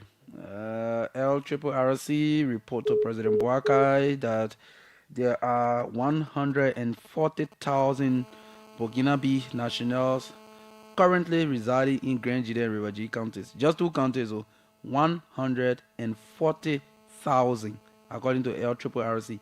LRRC is the Liberia Refugee Repatriation and Resettlement Commission. So they are reporting that about 140,000 Burkinabe nationals currently residing in Grand Jide and River G counties. This is one of our problems that we'll face in the future, but I think there's nothing happening now. Anyway, let's go to our line. Good morning. Yeah, good morning, Marka. Good morning. Go ahead. Good morning to Sister Fatu and the many listeners of OKFM. My name is Testimony Barkley. I join you from Central Monrovia. Thanks, as usual, for setting the pace for public consumption. And I will agree with you, Marka. Nothing is wrong with lobbying. But the thing is, if you are doing well and you are performing, then I don't see the need of lobbying. But if you want to lobby because you are not performing, then there must be accountability. Now, the reason why I will put my mouth in the NIMA issue is because NIMA is on record for producing president. And that country, when you look at the record individually, there are people there who have made efforts to develop that place. And it is not because you are on a radio marker. For NIMA, individuals for NIMA, they are developmentally. That I can assure you of, and the records are here, and they are clear and can defend and challenge. It made me to even violent in NIMA because when you associate yourself with people who are developmentalists, Which part of NIMA you bought the land? in Ganta, Okay. where there are Binos, said there. Okay, thank Yeah, you. I'll go Ganda anytime soon. I will verify. Anytime you go here, let me know. We'll go together. But the issue is there must be accountability and not only NIMA. So what moves that road? What moves that road is important. You have to do this kind of stuff. Why it is good that we order them for 2022. It's also important too that we begin the order for 2024 to 2026 to know that what that person who is in charge currently has clean records. So we have heard many good things that I do not know in person, but everyone you ask, they will tell you that for whom my parents will know, well, but there is a need for a country in this country, there is a need. Look at NASCOP. Retirees are complaining all day. And I do not want for GSC alone to be doing all the year. So it is established that law that GSC has the constitutional right, but there's a need to hire international firms to order that very GSC. GSC will order NASCOP while retirees are complaining they can't get that benefit. GSC will tell us that NASCOP is corruption free. And that is what you can see from bombers with luxury cars, building properties. Thank you. You get problem. Good morning. Good morning, Marka. Good morning. Thank you. And let me say a pleasant good morning to your wide listening audience. My name is Prince Nascimento Goto and member of the Rescue United Party Intellectual Bureau. And I phoned this morning from my Dagusta, District 13 resident. Marka, let me appreciate the ever-potent superintendent of our beloved country, NIMA, for such a wonderful job. You see, NIMA should be serving as an example this particular report is very damaging. So I think everybody who needs caught in that particular direction should go and have to provide clarity. Look at and in the past, from 2018 or to 2023, look at the huge amount of money that have been invested by individuals who sit over and feel that they are doing well for the country. If we do holistic, audit from years in, way back, I'm on our country has lost. I think it is sad for in sort of modern life that people will go and work for day in a family and leave the people interest out and see how they can survive day in a family. I think it is sad, and I applaud the ever Switzerland for such a wonderful direction. Thank you so kindly. Okay, thank you. Let me go this side. Good morning. Good morning. Okay. Good morning. Good morning. Something is happening here. Yes, go ahead. Thank you. Let me say good morning to you and Fatu. So this is cool. Sorry, and actually there's some results from this country as member of the United Party International Group. Well, let's not appreciate the move of it for the broad talking point. I think my take this morning is about this or lobbying issues, right? Okay. I think, look, I don't want for people to compare our government issues with that of the CDC's administration. Because you and I were here, Marka, all of the morning or the 75,000 people all over around here in the... Oh, Kwewu? Oh, I think he slipped off the line. Kwewu slipped off the line. Are you there? He's gone off. Let me take this one. Good morning.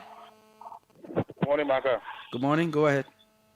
Let me say a pleasant good morning to the listener following your broadcast this morning. I'm Christian, and I'm Christian Pray for Enemy Bio. And I joined a conversation this morning from a resident on the Bogube Avenue into a community. Okay. Well, let me appreciate you for the analysis made.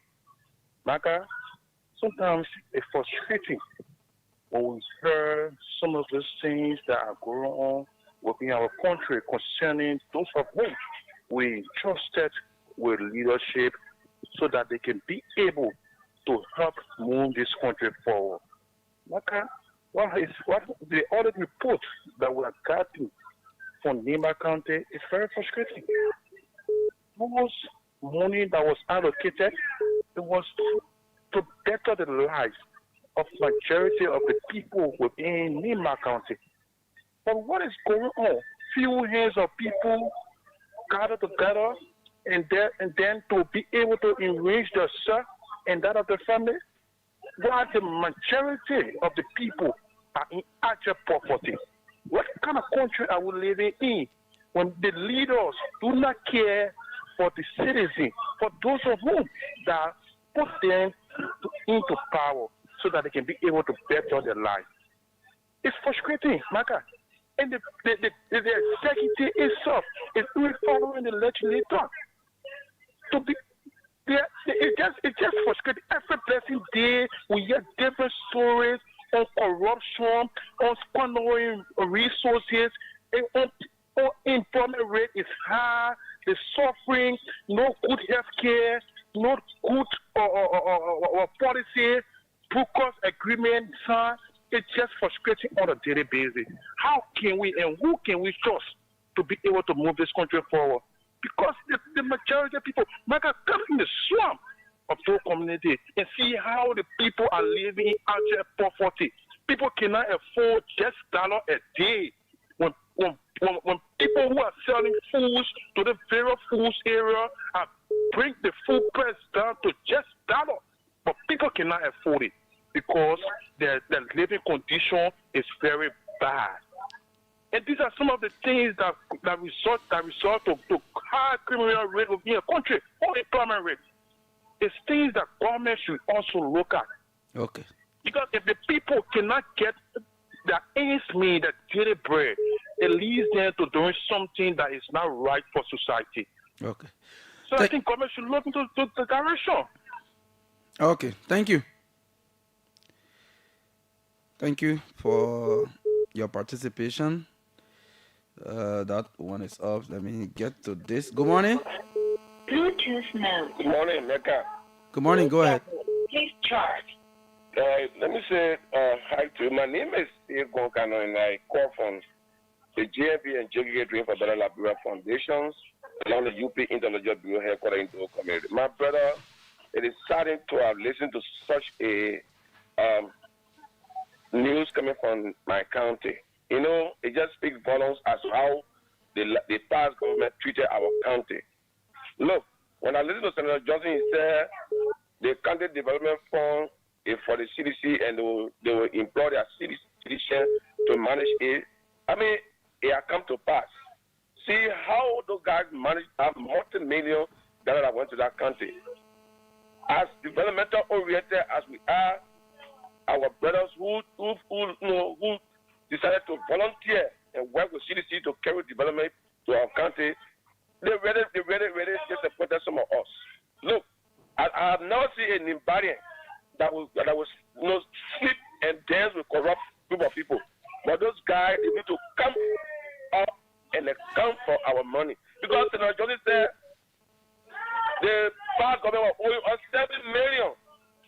He continued to ring this song cry every day for that money until today he is no more. President Georgia, if you have never done anything evil to Nima, this will be the last country you ever do that evil to. You can never go through with that money. Thank you all so much. But I never think what the superintendent. Look, I beg you, man. Good morning. Good morning. Good morning, Madam. Good morning. Go ahead. Yeah, this is Dauda Balamu calling for location. Okay. So I listened to your talking point and session I've been doing to the issue of the audit report. So my thing here is, I mean, I think the need for appreciate the GOP was conducting the audit, but I assume that there will be no investigation. There's a few reasons. So one reason is because if you listen to the communication from Musa Berede, representing the Berede, he said that only representatives that are involved, common representatives, current representatives that were involved into some of the next management, will be brought to book. And I believe the investigation will cover all those that are involved in conflict of interest, some representatives that are involved outsourcing contracts to their own businesses to be held reliably. And you know our current vice president served as representative for Nima County. He also served as senator. There will be no investigation conducted in that Nima County, and you now have our current vice president in the cookies jar. So based on that, and I know what I'm speaking of. There will be calls made. There will be people informed that they should not continue working on investigation because in an attempt to entrap the current vice president, there will be problems. I see a lot of people pointing finger at some of official of government. Yes, they said the country should account, but having people in the current regime that supporting the current regime also being accounted for, there will be a problem. So I see that investigation going nowhere, and it will just be the same, talk and blah. Okay. Thank you. Good morning. Morning, President. How are you? I'm good. David Wamanima, and I call from district number today. Okay. So, Marka, Liberia's problem is not easy. I mean, how can we treat our own country like this?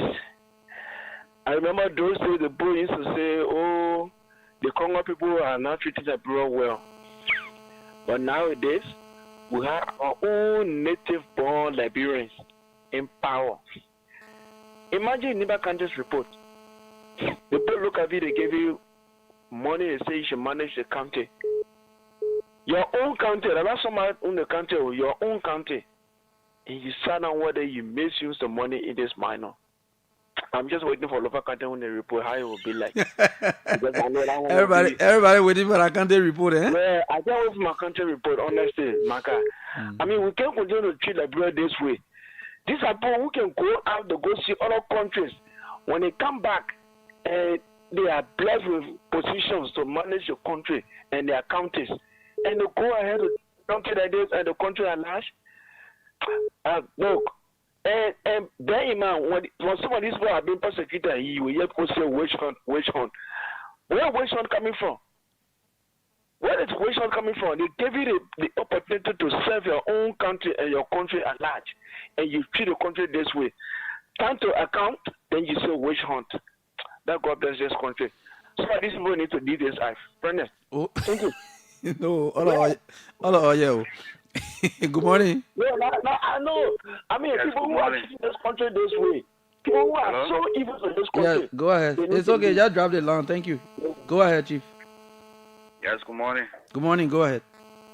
Yes, my name is Thomas Sima, colony of Mataras. I called from around FDRC. Okay. Thank you for the topic on the discussion. I think these people need to be audited. First of all, I should appreciate Musa Hassan Belete. You know, he's been doing work. Even when it comes to the House of Parliament, he's been advocating for the House of Parliament to be audited. But nothing is going on. Then he comes to Nima again. He said Nima people should be audited. I think they can't. The audit report is already out, even though he's calling for fresh audits too from the beginning of the current administration. Yeah, for sure. I think he is going to be 100% because I see this government is only going against CDCs. I think the government has run almost 2 years now.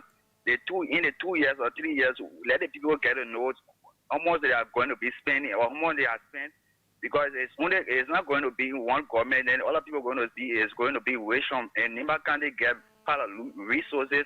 And I'm from Nima County, I'm from Bon County, but I get opportunity almost 5 months. I've been trying almost 13 counties. I've been seeing the resources of Nima County. They get a lot of resources. Even the top one district with District 9, I go read that time Nima County. They get part of gold people there, Chinese people taking part of resources. And go there, so everyone they call in the same Nima County, they get a big Chinese.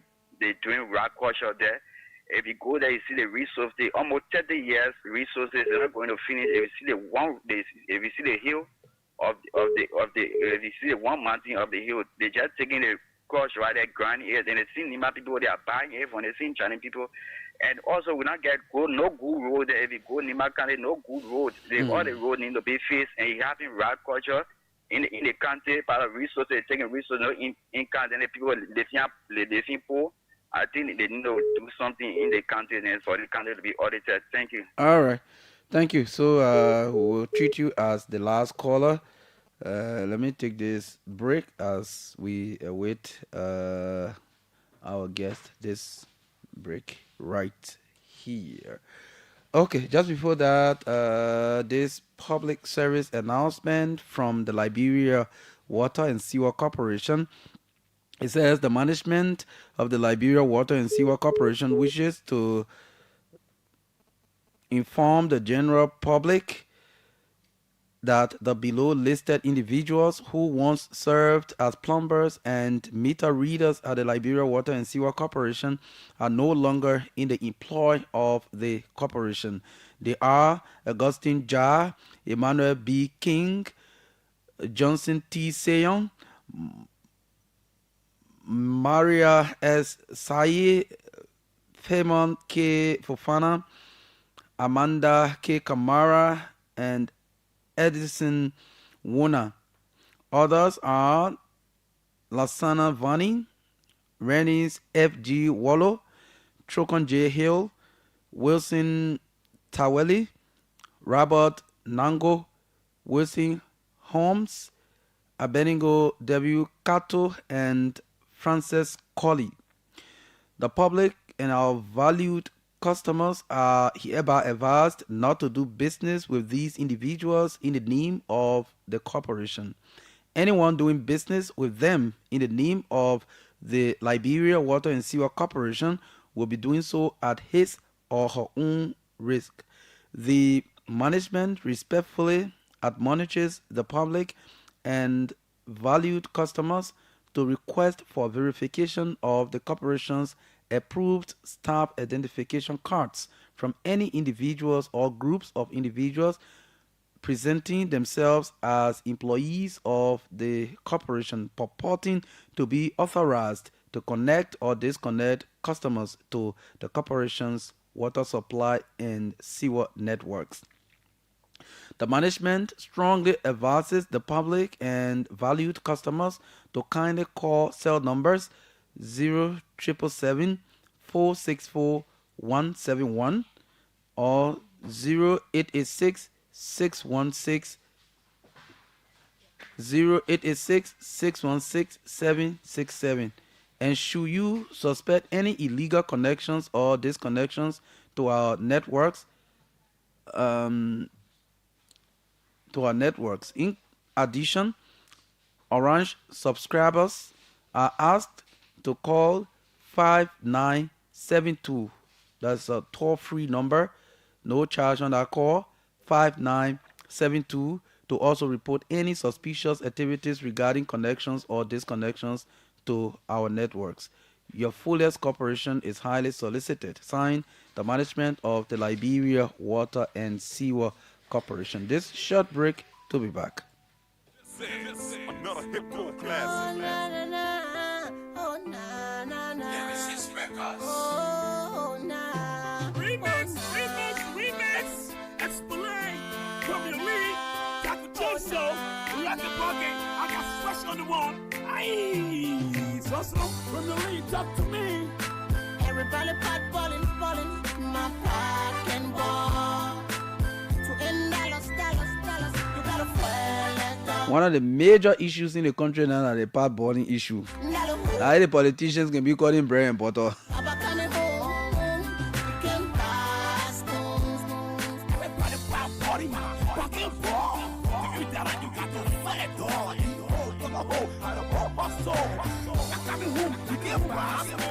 Everybody pot boarding my pocket ball. The only time I pocket ball when it cock hit it all. The struggle keep killing me, I ain't even got jaw. I got to hustle hard to buy my baby rubber jaw. The economic system. Okay, I know we are lacking the vibes, but we have to.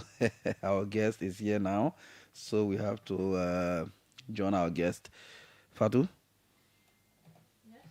So we have as guest this morning Mr.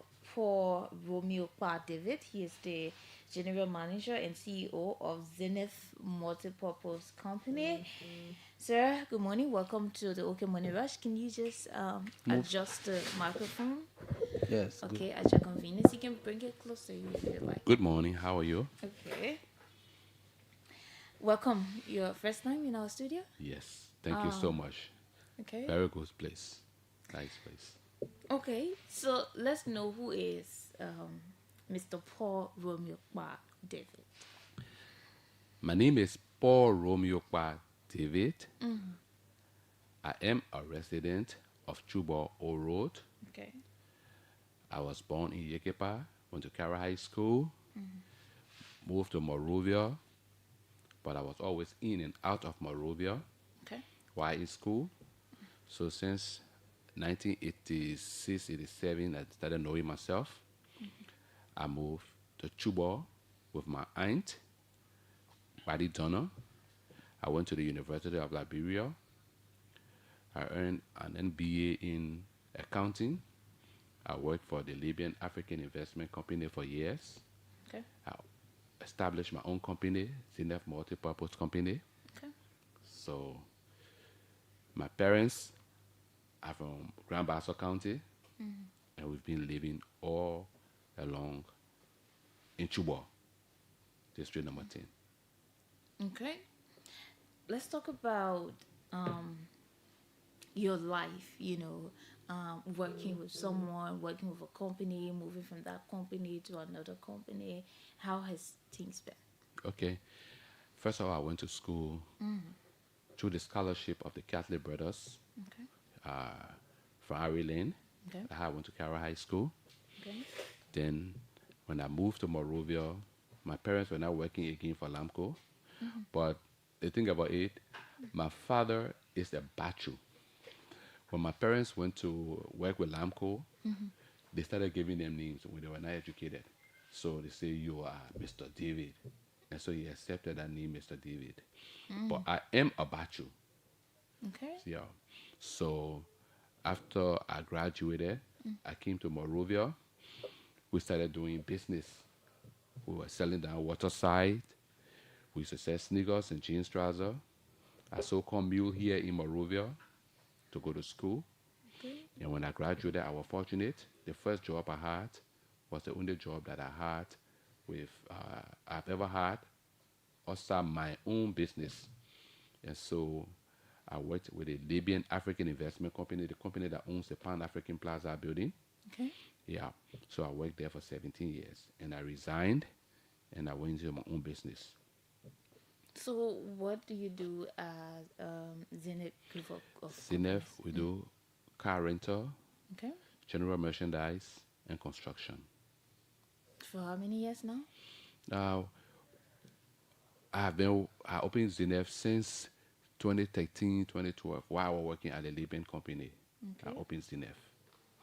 Let's talk about business in Liberia on the overall. We've had a lot of business executives here, and they've talked about the business environment, how things are difficult, how they are managing. What would you say about Liberia? Everything you've been doing. Yes, business in Liberia is difficult Okay. because it has happened from government to government. People may not register in a specific business area, and they join us who are in the business. So their expenses are lesser than the people who are genuinely registered in those businesses. Okay. So if they're doing things, they do it at our disadvantage. The people who are registered, who have registered businesses. So that's one of the problems that we have when it comes to business in this country. But gradually it's going to change. We got to fight to be in the business. You don't have to sleep. What has been some of the challenges looking back? Honesty. In Liberia, if you own a business, you must be on it. You must be on the business. Because I have seen people do business in extension. They go outside there, they go look for other businesses, and they give that business to somebody to run. But in Liberia, this is not the case. It's almost 95% not the case. You have to work, and you have to be there every day. Your presence will do. You know, most of the people who are away, even if you decide to trust somebody here to do something for you, most of the time it goes wrong. So these are some of the challenges that we have. You don't easily trust people to manage your business. You can't be everywhere every time. Why is it like that? Is it that people are dishonest? Yes, people are dishonest, and this is, let us say, it's a way of life. Okay. And I have always said to somebody, there's a guy who used to work in one institution, one higher institution, and he had worked there all along. So some of his students graduated, and they went to a better place to work. At the university he was teaching, he was not making much money, and he got hired by some of the students that taught him, that he taught. And when he got there, he worked for like 5-6 months. He resigned.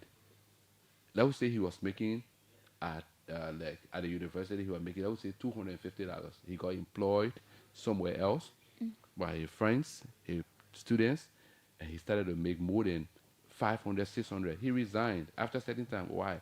Because what he gets from the university, from students and other things, selling his pamphlets, so honesty starts from the schools, the university, the classroom, the communities. So that's a way of life here. Anybody who has a job, the first thing to ask you, the job they're eating. And I know everybody have heard it. The job they're eating. When no eating, they don't want to go there. Even if the salary is appreciated, they stay because they eating out there. They want to stay there. So the 250 in our scenario, the 250 that are eating around it, but they say when I ain't get eating. So that's it. So honesty is a way of life. Dishonesty is a way of life here. It's just like what you're eating to the meat get dry. Yes. Seriously. Okay. So why would you tell someone who is thinking of maybe establishing business in the country, or taking a business venture, say I want to establish something in Liberia because you started it, you know why it is now. Maybe somebody somewhere watching the interview and say, let me learn how can I establish something in Liberia. Maybe I'm in Ghana, I'm in Nigeria, I'm in the US, I'm somewhere, but I want to go to Liberia to do business. You know, it depends on from person to person. You may be lucky to do business in Absentia. You may be lucky. And there got some honest people. Not everybody is dishonest. You can find some of them. And it depends to the mechanism you put in place Okay. to run your business. If you put some mechanism in place, sometimes you may succeed. Other places I have been, other countries that I went to, most of the people that own businesses, you don't see them, you don't know them. They are outside there looking for new businesses. In Liberia, you can hardly find that. You got to sit down here. But some people are doing it now. Some people are doing. They are so lucky. Maybe we are some of the unlucky ones. I see you've been engaged with a lot, like supporting children education, like was tutorials, some community projects. Let's talk about some of the initiatives you've undertaken over the years. You see, because I was helped by other people, so I've always said to myself, if I can use my life to help other people, my living will go in vain. So the little that I have, I always want to share it with people. Okay. And I have been doing it like this for a long time. Have students, have kids, indigents that are not able to support themselves. I help them and send them to school, give them a job to do, and it has been working. Like in recent time, most of the time after the wax exam, most of the kids fail.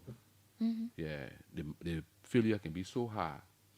So then I thought to myself, hey, can I hire a few teachers that will help these kids to tutor them, before the wax? And it was good. I called the teachers, I talked to them, and I told them, hey, we can do it every Saturday. From all the schools in District Number 10, that the students are going to the wax, let them come in, do the tutorial, and see how they work, how it works with them. Maybe the effort I'm putting into it, it may pave out. And most of the students, they came. And I thought it was small, eh? I can't believe it.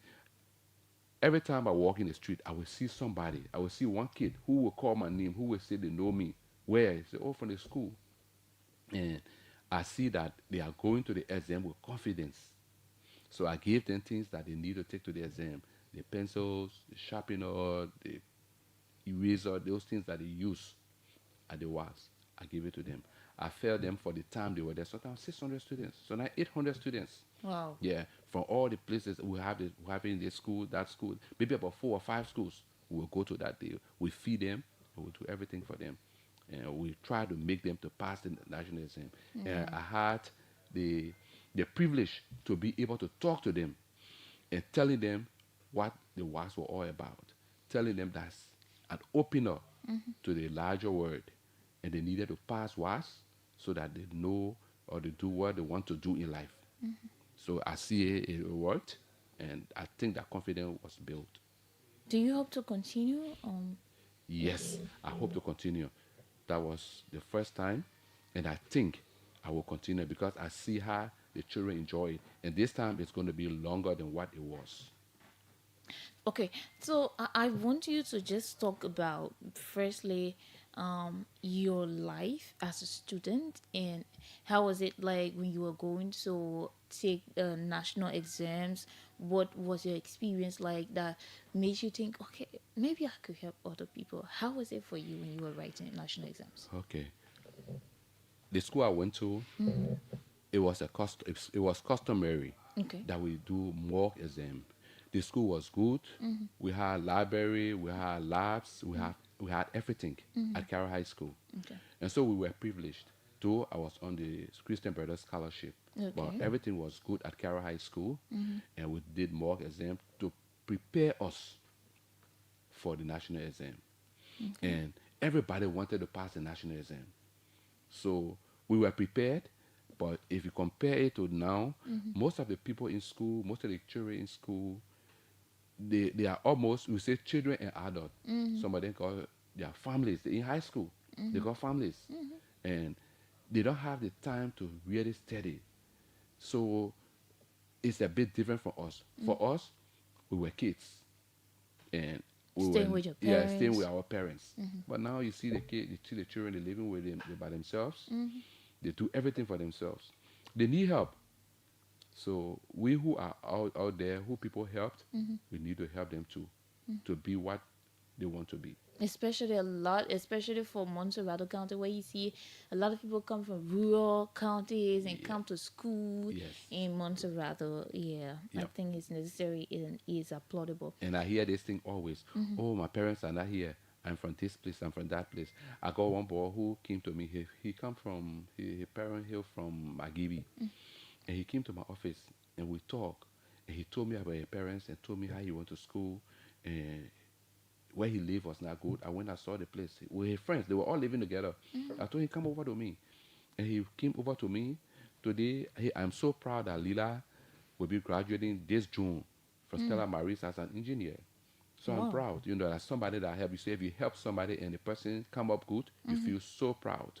So I'm proud of him. And there are a lot of other people that I help and I see them. But as the time go on, I will explain to you some of these people that we help. Mhm.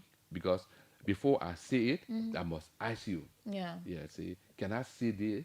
This is your story worth listening to. Mhm. So And sometimes it would also be important. Maybe the person comes with you and talk about, I mean, how influential you've been. It tells the story.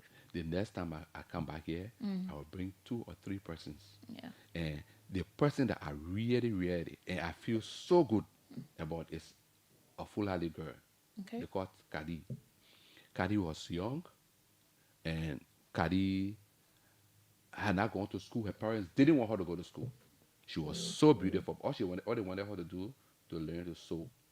So we got somewhere on Camp Johnson Road that my people sew clothes, and then they brought her in, and she started sewing. So every time I go, I say, "Well, Kadi, you can't go to school, or my parents want me to go to school. My parents don't want me to go to school." So I went to the pa. When I told the woman that thing, that the girl needs to go to school. She's beautiful. She can be what she want to be. Mhm. The man drove me out of the house, and he said, "I will never go to his house." And we kept talking. I went to some Fuller people. We got to sell water side, so I know a lot of the Fuller guys. Mhm. So I went to one Mr. So. I said, "So please help me. Let's go to see this grandfather." And we went there, and he talked. He's an imam. Mhm. So we talked about it, and he reluctantly agreed. Hey, Kari can write letter. Kari is in the 12th grade now. I Wow. feel so proud. Every time I talk to Kari, and she sends me a message, I feel good. That one of the things that I did, Mhm. I can always feel proud of. Yeah. Okay, so apart from let's say the education side, are there other projects you're working on, in the community? Yes, but these are projects that everybody will do. Like, I have been walking around in my district, Okay. and I'm seeing a lot of things that our people are living below the belt. Okay. So you can have safe drink. You don't have safe drinking water. You don't have latrine in those places. People living in the swamp, Mm. and it seems to be they don't have anywhere or anybody to explain the plight to. So when you go there and you start to talk to them, when they tell you some of these things, Mhm. I say, "But why are you living like this? Why don't you talk to people? Why don't you talk to your people who represent you?" And they will say, "We've talked it, but it's not. They're not hearing it." And if you decide that I went somewhere last night, Sophie community, that whole community I went to, way behind there, nowhere to latrine, nowhere. Mm. And the old man took me. He said, "Can I see something?" Amen. It was a real mess. Sorry to say, it was a real mess. But this is the life that the people live. They feel like that's the end of their life. They are the height of their life. They cannot go any further. So this is life in Liberia. But as things go by, things will change. So Are you thinking about maybe working with maybe this community to erect maybe a public bathroom, for this community? Yes, this is something that I plan, especially that community I went to last night. Okay. I went to one other community in Tatan. Mhm. Everybody know water. If water and sewer comes today Mhm. and something happens, maybe 2 weeks, 3 weeks, they will not have water. The people, everybody having gallons around. And even if water and sewer is present in your place, most people don't have water and sewer in their homes. Yeah. And So besides, again, the affordability. yeah, they can't afford Yeah. to do it. Mhm. So we started going around, and I saw somewhere the people beg. They say, "Can we do a well here?" So we're doing a well there for them. I'm sure by the end of this week, the well will be done. And I Okay. hope to go to other communities to do the same. And I hope that they will maintain it. They will take care of it. Okay, so you've been to the communities, you've seen the different conditions. Maybe you want to help, but you may not have the whole capacity to do some of these things that you want to do. What bigger opportunity do you think you need to solve these problems? You see, our communities, our government, the structures our governments are built in, you need to be somewhere to help somebody. So, before this time, Mhm. after our election in 2023, Mhm. we were all on a rescue team. Okay. And after the elections, we. The team not leave you, huh? No, the team not leaving me. I'm still on the team. We said we were on the rescue team. Okay. So. No, because we put ourselves in front Okay. to make things happen. Especially as private sector actors, Yes. Yeah. So I was sent to Bikano to work with uh, Madam Yomli Kanga Lawrence. Okay. And during my work with her, I see how people should live and work as representative of the people. And I saw her endurance. I saw how she worked and worked hard to make things happen. She never kicked in. That woman never kicked in. And I got so much glued to her that I think that's the way to represent people. So after our elections, I found out that we elected somebody to represent us. And after the election, he won. And he said, I'm going back to opposition. And it didn't bring benefit to our people.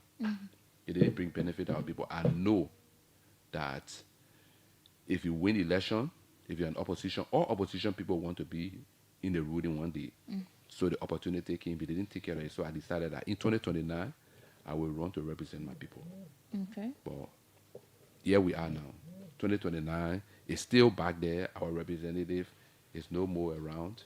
Okay. So we all looking around. We all, if they could come up with something and say your representative will not actually be coming back to the house, we will put ourselves in a race.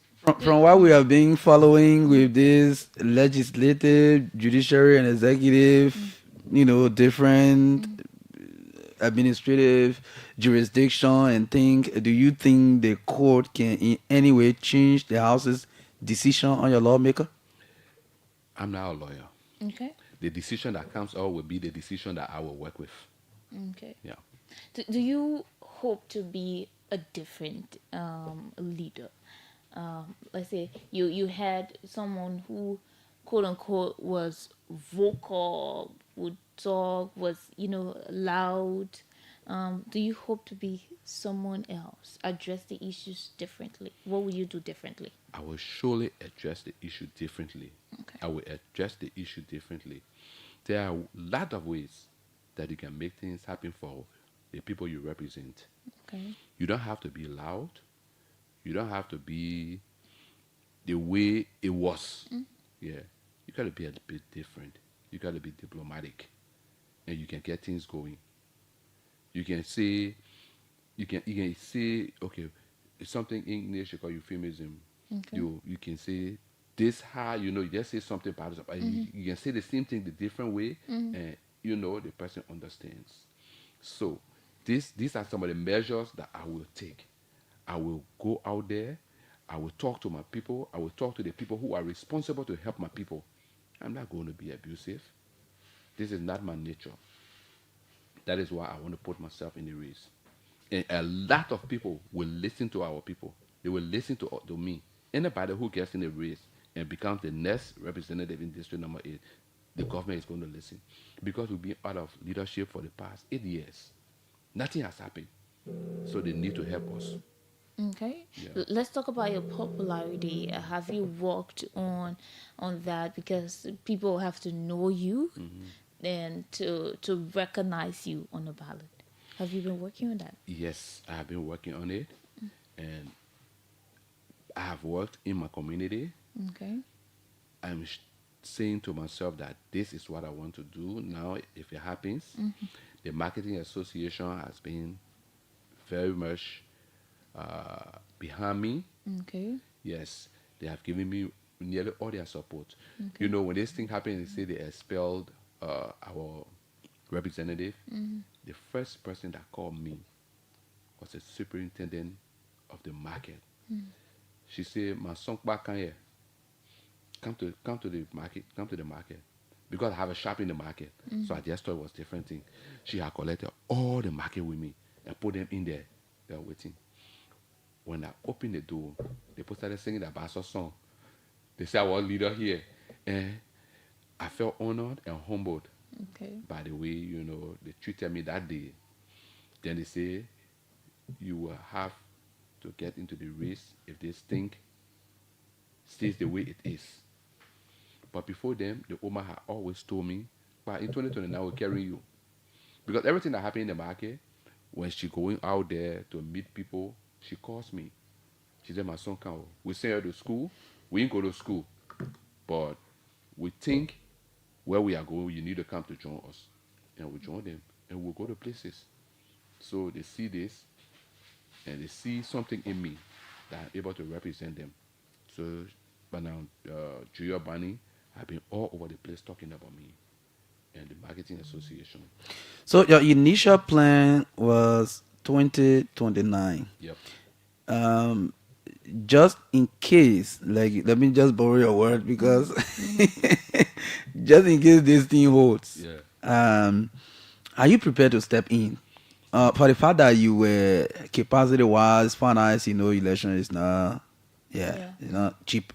Because your initial plan, your original plan was 2029, so it's like it's being cut short just in case these things work. Are you ready? By the help of God, I will be a candidate. And, in one of our interactions, when the old man told me, when they called me to the place and started talking, I said, "The thing you're putting me to too expensive. I don't get money." The first thing, all they know that in election, the most expensive is to buy a t-shirt and to print t-shirt. Then she said, "We'll buy our t-shirt, we'll print our t-shirts." And I started laughing. I said, they don't know the other things that people get into to go to do this thing. So they have taken to them the most expensive thing is to print the t-shirts.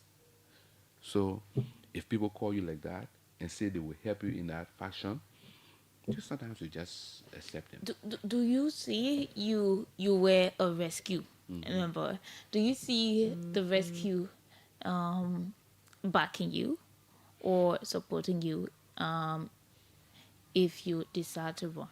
I mean, you've already decided. Do you see the backing of the rescue?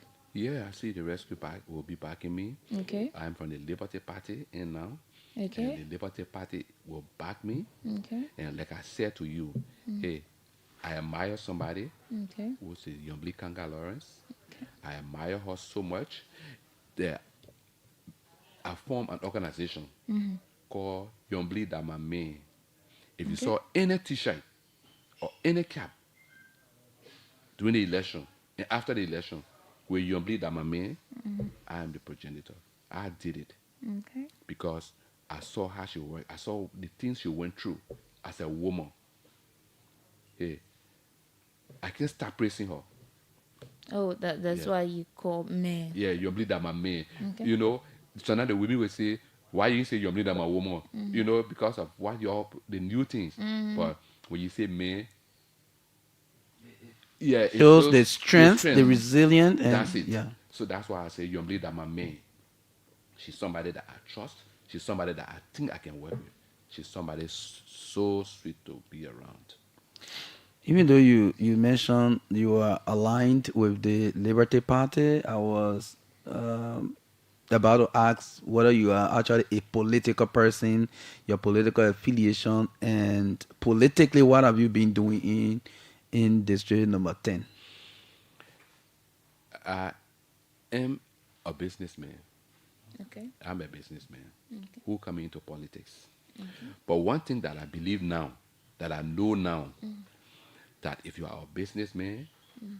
and you have the mind to take care of your people Mhm. and work well with your people, Mm. and you refuse to work with these people, Mhm. you will live under the guardians of the people who are not prepared. And this is what happened in district number 10. Okay. People very educated, people did, they could represent that district. They're honest, they have all the qualities. But I want to be in politics, so I'm a businessman. Mm. So when the politicians make decisions, Mm. it hurt or improve the business people lives. So I want to go there to carry what I know to bring life to our people. So I'm a politician and I'm going to work as a politician. I mean, they got places they say you go to school to be a politician. But for my level of education, I think there's something in me that somebody can borrow. Okay. So I know District 10 is a kind of District 10 has this kind of strong base behavior in that district. There's a community called the 540 or the Peace Island community. Is a hugely populated portion of that district, and most of the time in election we see people always focusing on that place. What's Your strength. yes, your strength in that district, and what's the relationship with the people of Peace Island? Fortunately, some of the people who worked with me before that heard that I want to participate in these elections coming, if we will have decided they volunteer themselves. They've come to me, and so they've carried me to that part of the district, and we've had meetings, and we are talking about it. So the day they could come up with something and say we are prepared for elections in this place here, Okay. I'm sure these people are going to carry me. They have had tournament, they asked me to go there to do kickoff. People in the district who get technical and vocational schools, they've invited me to see them. People who know me and who know my character have been trying to ask me to move in that district to talk to the people. So I have a lot of knowledge on the way the people live in that part of the district. What do you hope to change or see changed in District 10 if you are given the opportunity to lead them? The United Nations, they didn't make any mistake when they set up those district structures. Okay. There are structures in the district. Mhm. You got community leaders, you get the youth leaders, you get the women wing, you get everything. Mm. Those structures have been abandoned for a very long time, almost 8 years.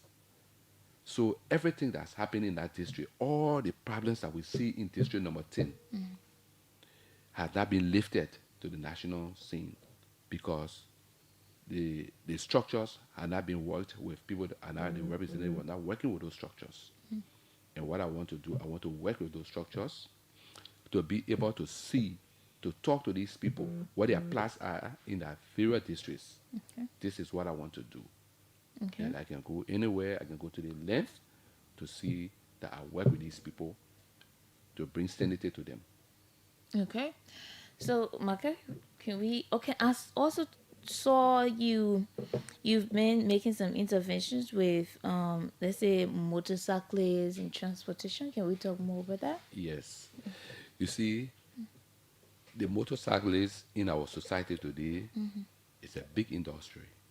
And we can't forget about these people. We need to bring them on board.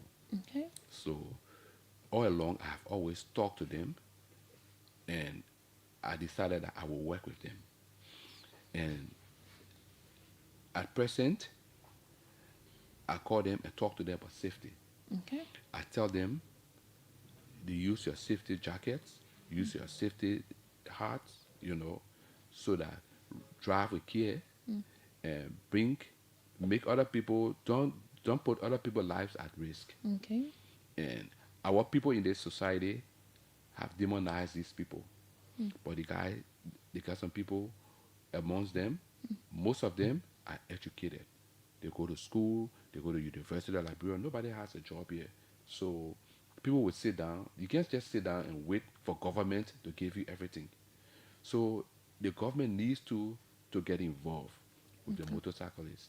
And maybe next week I am going to the police to talk to the police to send people in the district to tell the motorcyclists to teach them about safety. They need lecture, they need schooling about safety. You need to school them.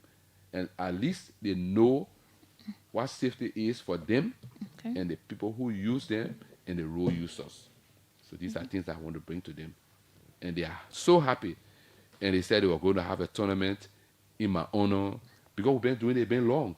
So they themselves put their own money together and they said, "Yeah, power footballs. We'll get our own jerseys and everything." This tournament's supposed to be starting on Saturday. Okay. But I think I heard them yesterday. They say they're looking for the field. No field available for now. Okay. So they're doing cleaning up. So we'll follow them and clean the community with them on Saturday. Okay. Okay, so finally we'll take some calls, but the legislature is highly criticized in the country. Some people tell you the legislature is our problem, the concessions they sign, their oversight weak, and all of these things they say. What have been your own view of the legislature? And if you have the opportunity to enter, what can you change? I think there are a lot that the legislature will need to do. Okay. And they are doing a lot too. Okay. It's not easy if you sit from afar and listen to them or you see the work they do, you may criticize them. But they are doing some good things too. And one thing that I know now, that if you are in that house and you support X, you will be known for supporting that X. That is no more yea and no. Okay. That was something that Darius Dillon brought to the legislature. You're going to vote, and everybody will see what you vote for. So I'm going there, and once I get there, the decisions I will make, it will be decisions that are transparent because people will know what I support and what I don't support. Okay. And if you say the legislature is writing, I will come out and tell you, say, why are you saying it? Okay. I'm not part of my decision on this. I may not have all the ideas. I need to convince people. I need to tell my colleague that this is the way I am going. And the reason why I'm going this way. If he says you want to go the other way, when we go to vote, you don't know yeah and no thing anymore. So I will be seen. So I will let the people judge me for what kind of legislator I am. Okay. We can now take some calls. If you're listening, call 0777 700-995 or 0555-995-995 and join the conversation. This is the OK Morning Rush here this morning. We are speaking with Fatu. His name is Paul Romeo Pa David. Okay, Pa David, yes. So yes, call. He planned to run in district 10 in 2029. But something happened at the House of Representatives. The House took a decision and expelled their lawmaker, even though he's challenging that decision through the court. But he says if that decision holds, he will step in now instead of 2029. So let's go. Good morning. Yeah, good morning, Marka. Good morning. Go ahead.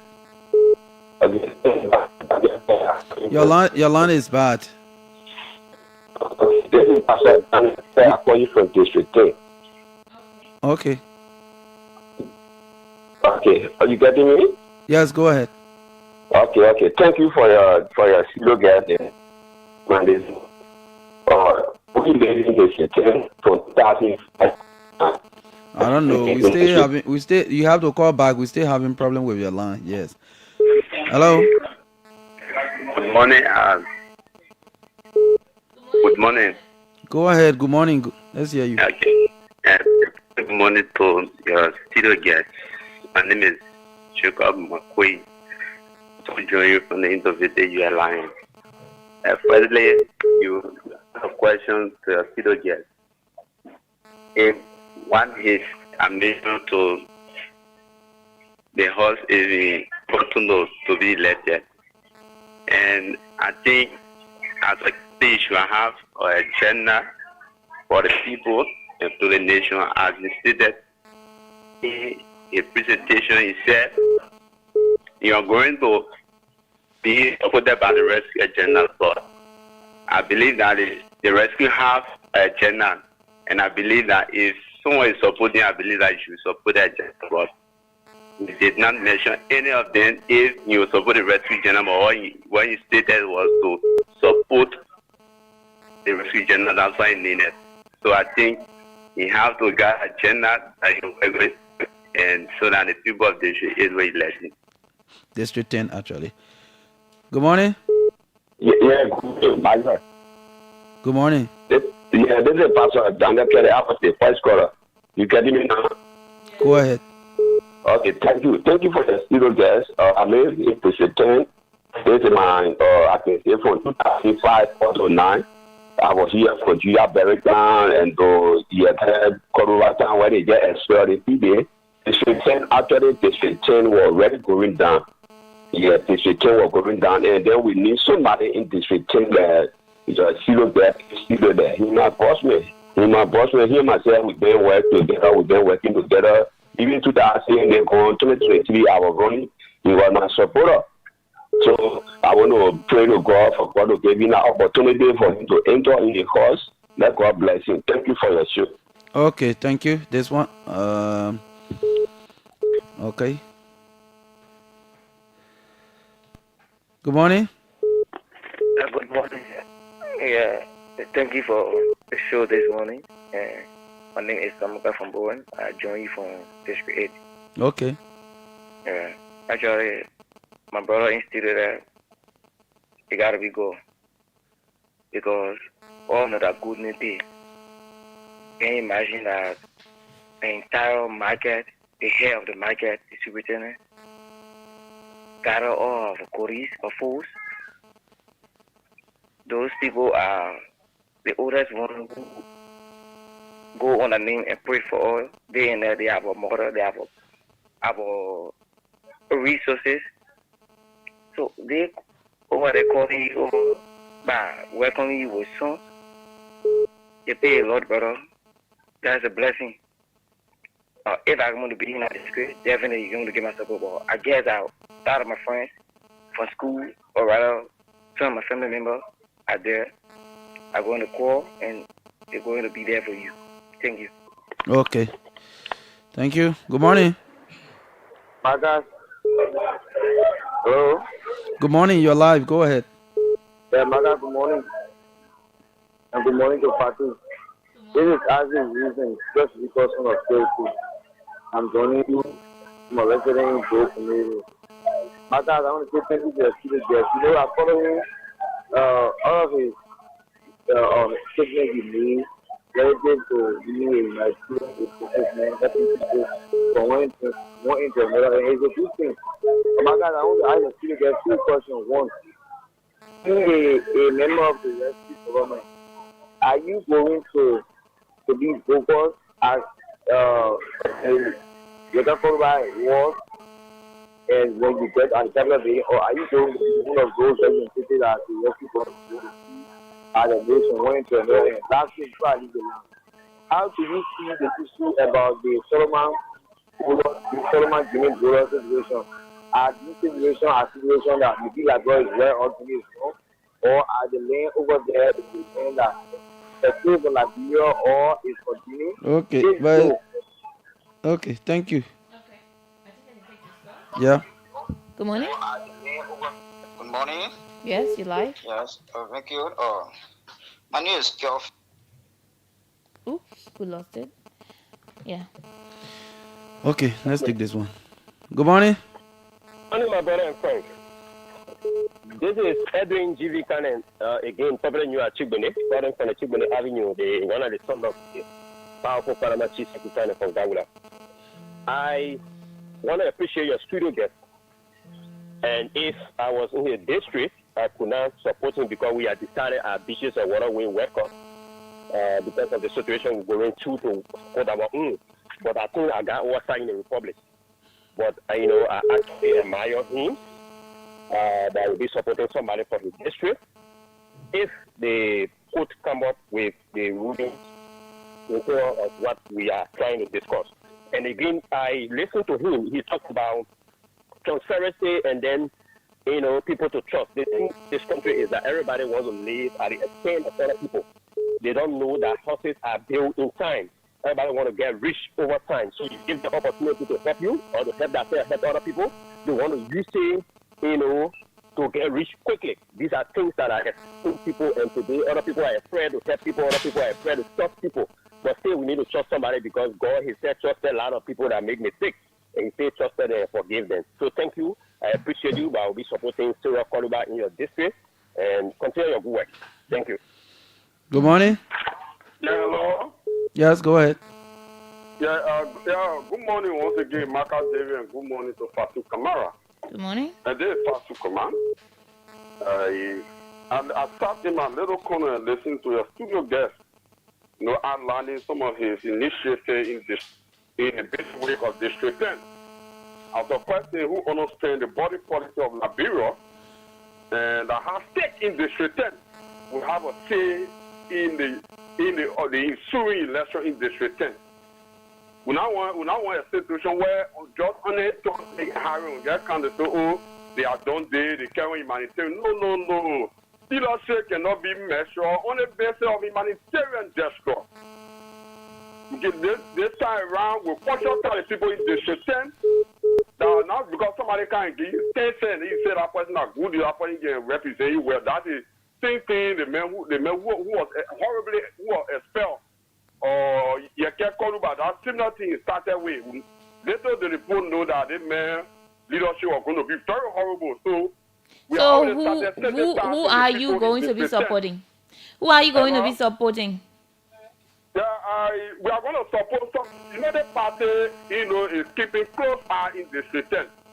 Who are you supporting? Election in by the upcoming by-election in District 10, we measure the Unity Party popularity one way or the other. Well, we still command the masses, massive-driven district.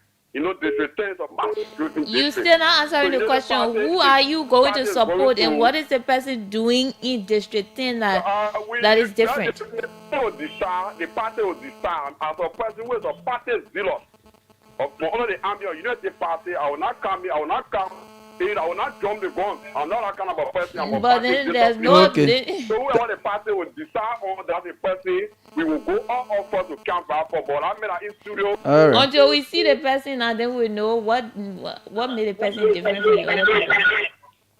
Good morning. Good morning. Yeah, good morning, people, my guy, and good morning to the studio guests. Morning. Go ahead. Yeah, I start and listen to me. This is Cover, Momo Cover. I'm calling from Fiamma. Okay. Go ahead. Yeah, but I'm looking more especially the beginning of the conversation from the business angle and trying to get to the higher spot in Liberia now. For my own question is, in Liberia, every success story it should only be backed by politics because looking at upbringing, helping other people, I believe, in my own view, I'm condemning a ambition, but just go stick to what it is instead of politics. Because in politics, you may be good, but when you get there, you're join the society to turn against your own people. Okay, thank you. I think we will hold a course there. I listened to one bishop and former representative candidate, Bishop Nimle Doyen. He said, every time they say If you are a humanitarian state or where you are, if you are a business person state or where you are, if you are a clergy state or where you are, he said, y'all know say even if you are humanitarian, when you want to do some good thing in the country, the people say then you say you can't do it. So all I want to go say down to the place where you can be, get the influence to do what you actually want to do. But let's hear you, Chief. Okay, so I listened to the callers and I appreciate some of the things he said. Like the guy you just talked about, I should stay in my corner. Yeah. And I said to you that if you stay in your corner, the people who make decisions for you may affect the decisions they make may affect you. So when I stay in our corner, nobody has a corner in this thing. Politics is for everybody. We need to get involved. We need to bring life to our people, because if you get it and the people around you don't have, you don't have. So that's some of the reasons why I'm going to this thing. And Somebody asked, will you be like Yeke? I will never be like Yeke. I can say it. Oh, that I a role model. Oh no, God. God forbid. Hey, we voted for Yeke. We were all in the streets. People were saying we want Yeke, we want Yeke. You voted for Yeke? Yeah, I voted for Yeke. And look the shame he has brought to us. And he's supposed to use his proximity to the leadership to improve our district. He didn't want to do it. He didn't do it. People say Yeke was vocal. Yeke was not vocal. When you say vocal, it comes with integrity. It comes with what you say. It comes with how you're being vocal. You know, affect the lives of the people in your community. There people were not. He was vocal, yes. He was passing around saying this, saying that. But it didn't affect our people. It was against our people. When people went to him to discuss, they got community leaders. He didn't give them the chance to talk to him. So he was not vocal. Positively, he was not vocal. He may be vocal, but being vocal was negatively, it had negative impact on the lives of our people. So I will never be like him. Okay, we have a few minutes to go. Maybe we could wrap up from here. What are some of the things you want to tell the people of District 10? Maybe some of the plans on your mind, what you hope to change, and maybe if you decide to get, maybe the court announced that elections are going to be held. What are some of the things you want them to know? What do you want to say to them? I want to improve their lives and bring integrity to that office. Okay. Can you just get close to the mic? I'm bringing integrity to that office Okay. of representative, and I may not be able to do everything because I am an individual. We got 57,000 voters in that district, and I can't reach every one of them. So I'm going to work through their representatives. That is, their community leaders. And I have not set anything for them to say, I will do this, I will do that. My style of politics is that I want to hear from you.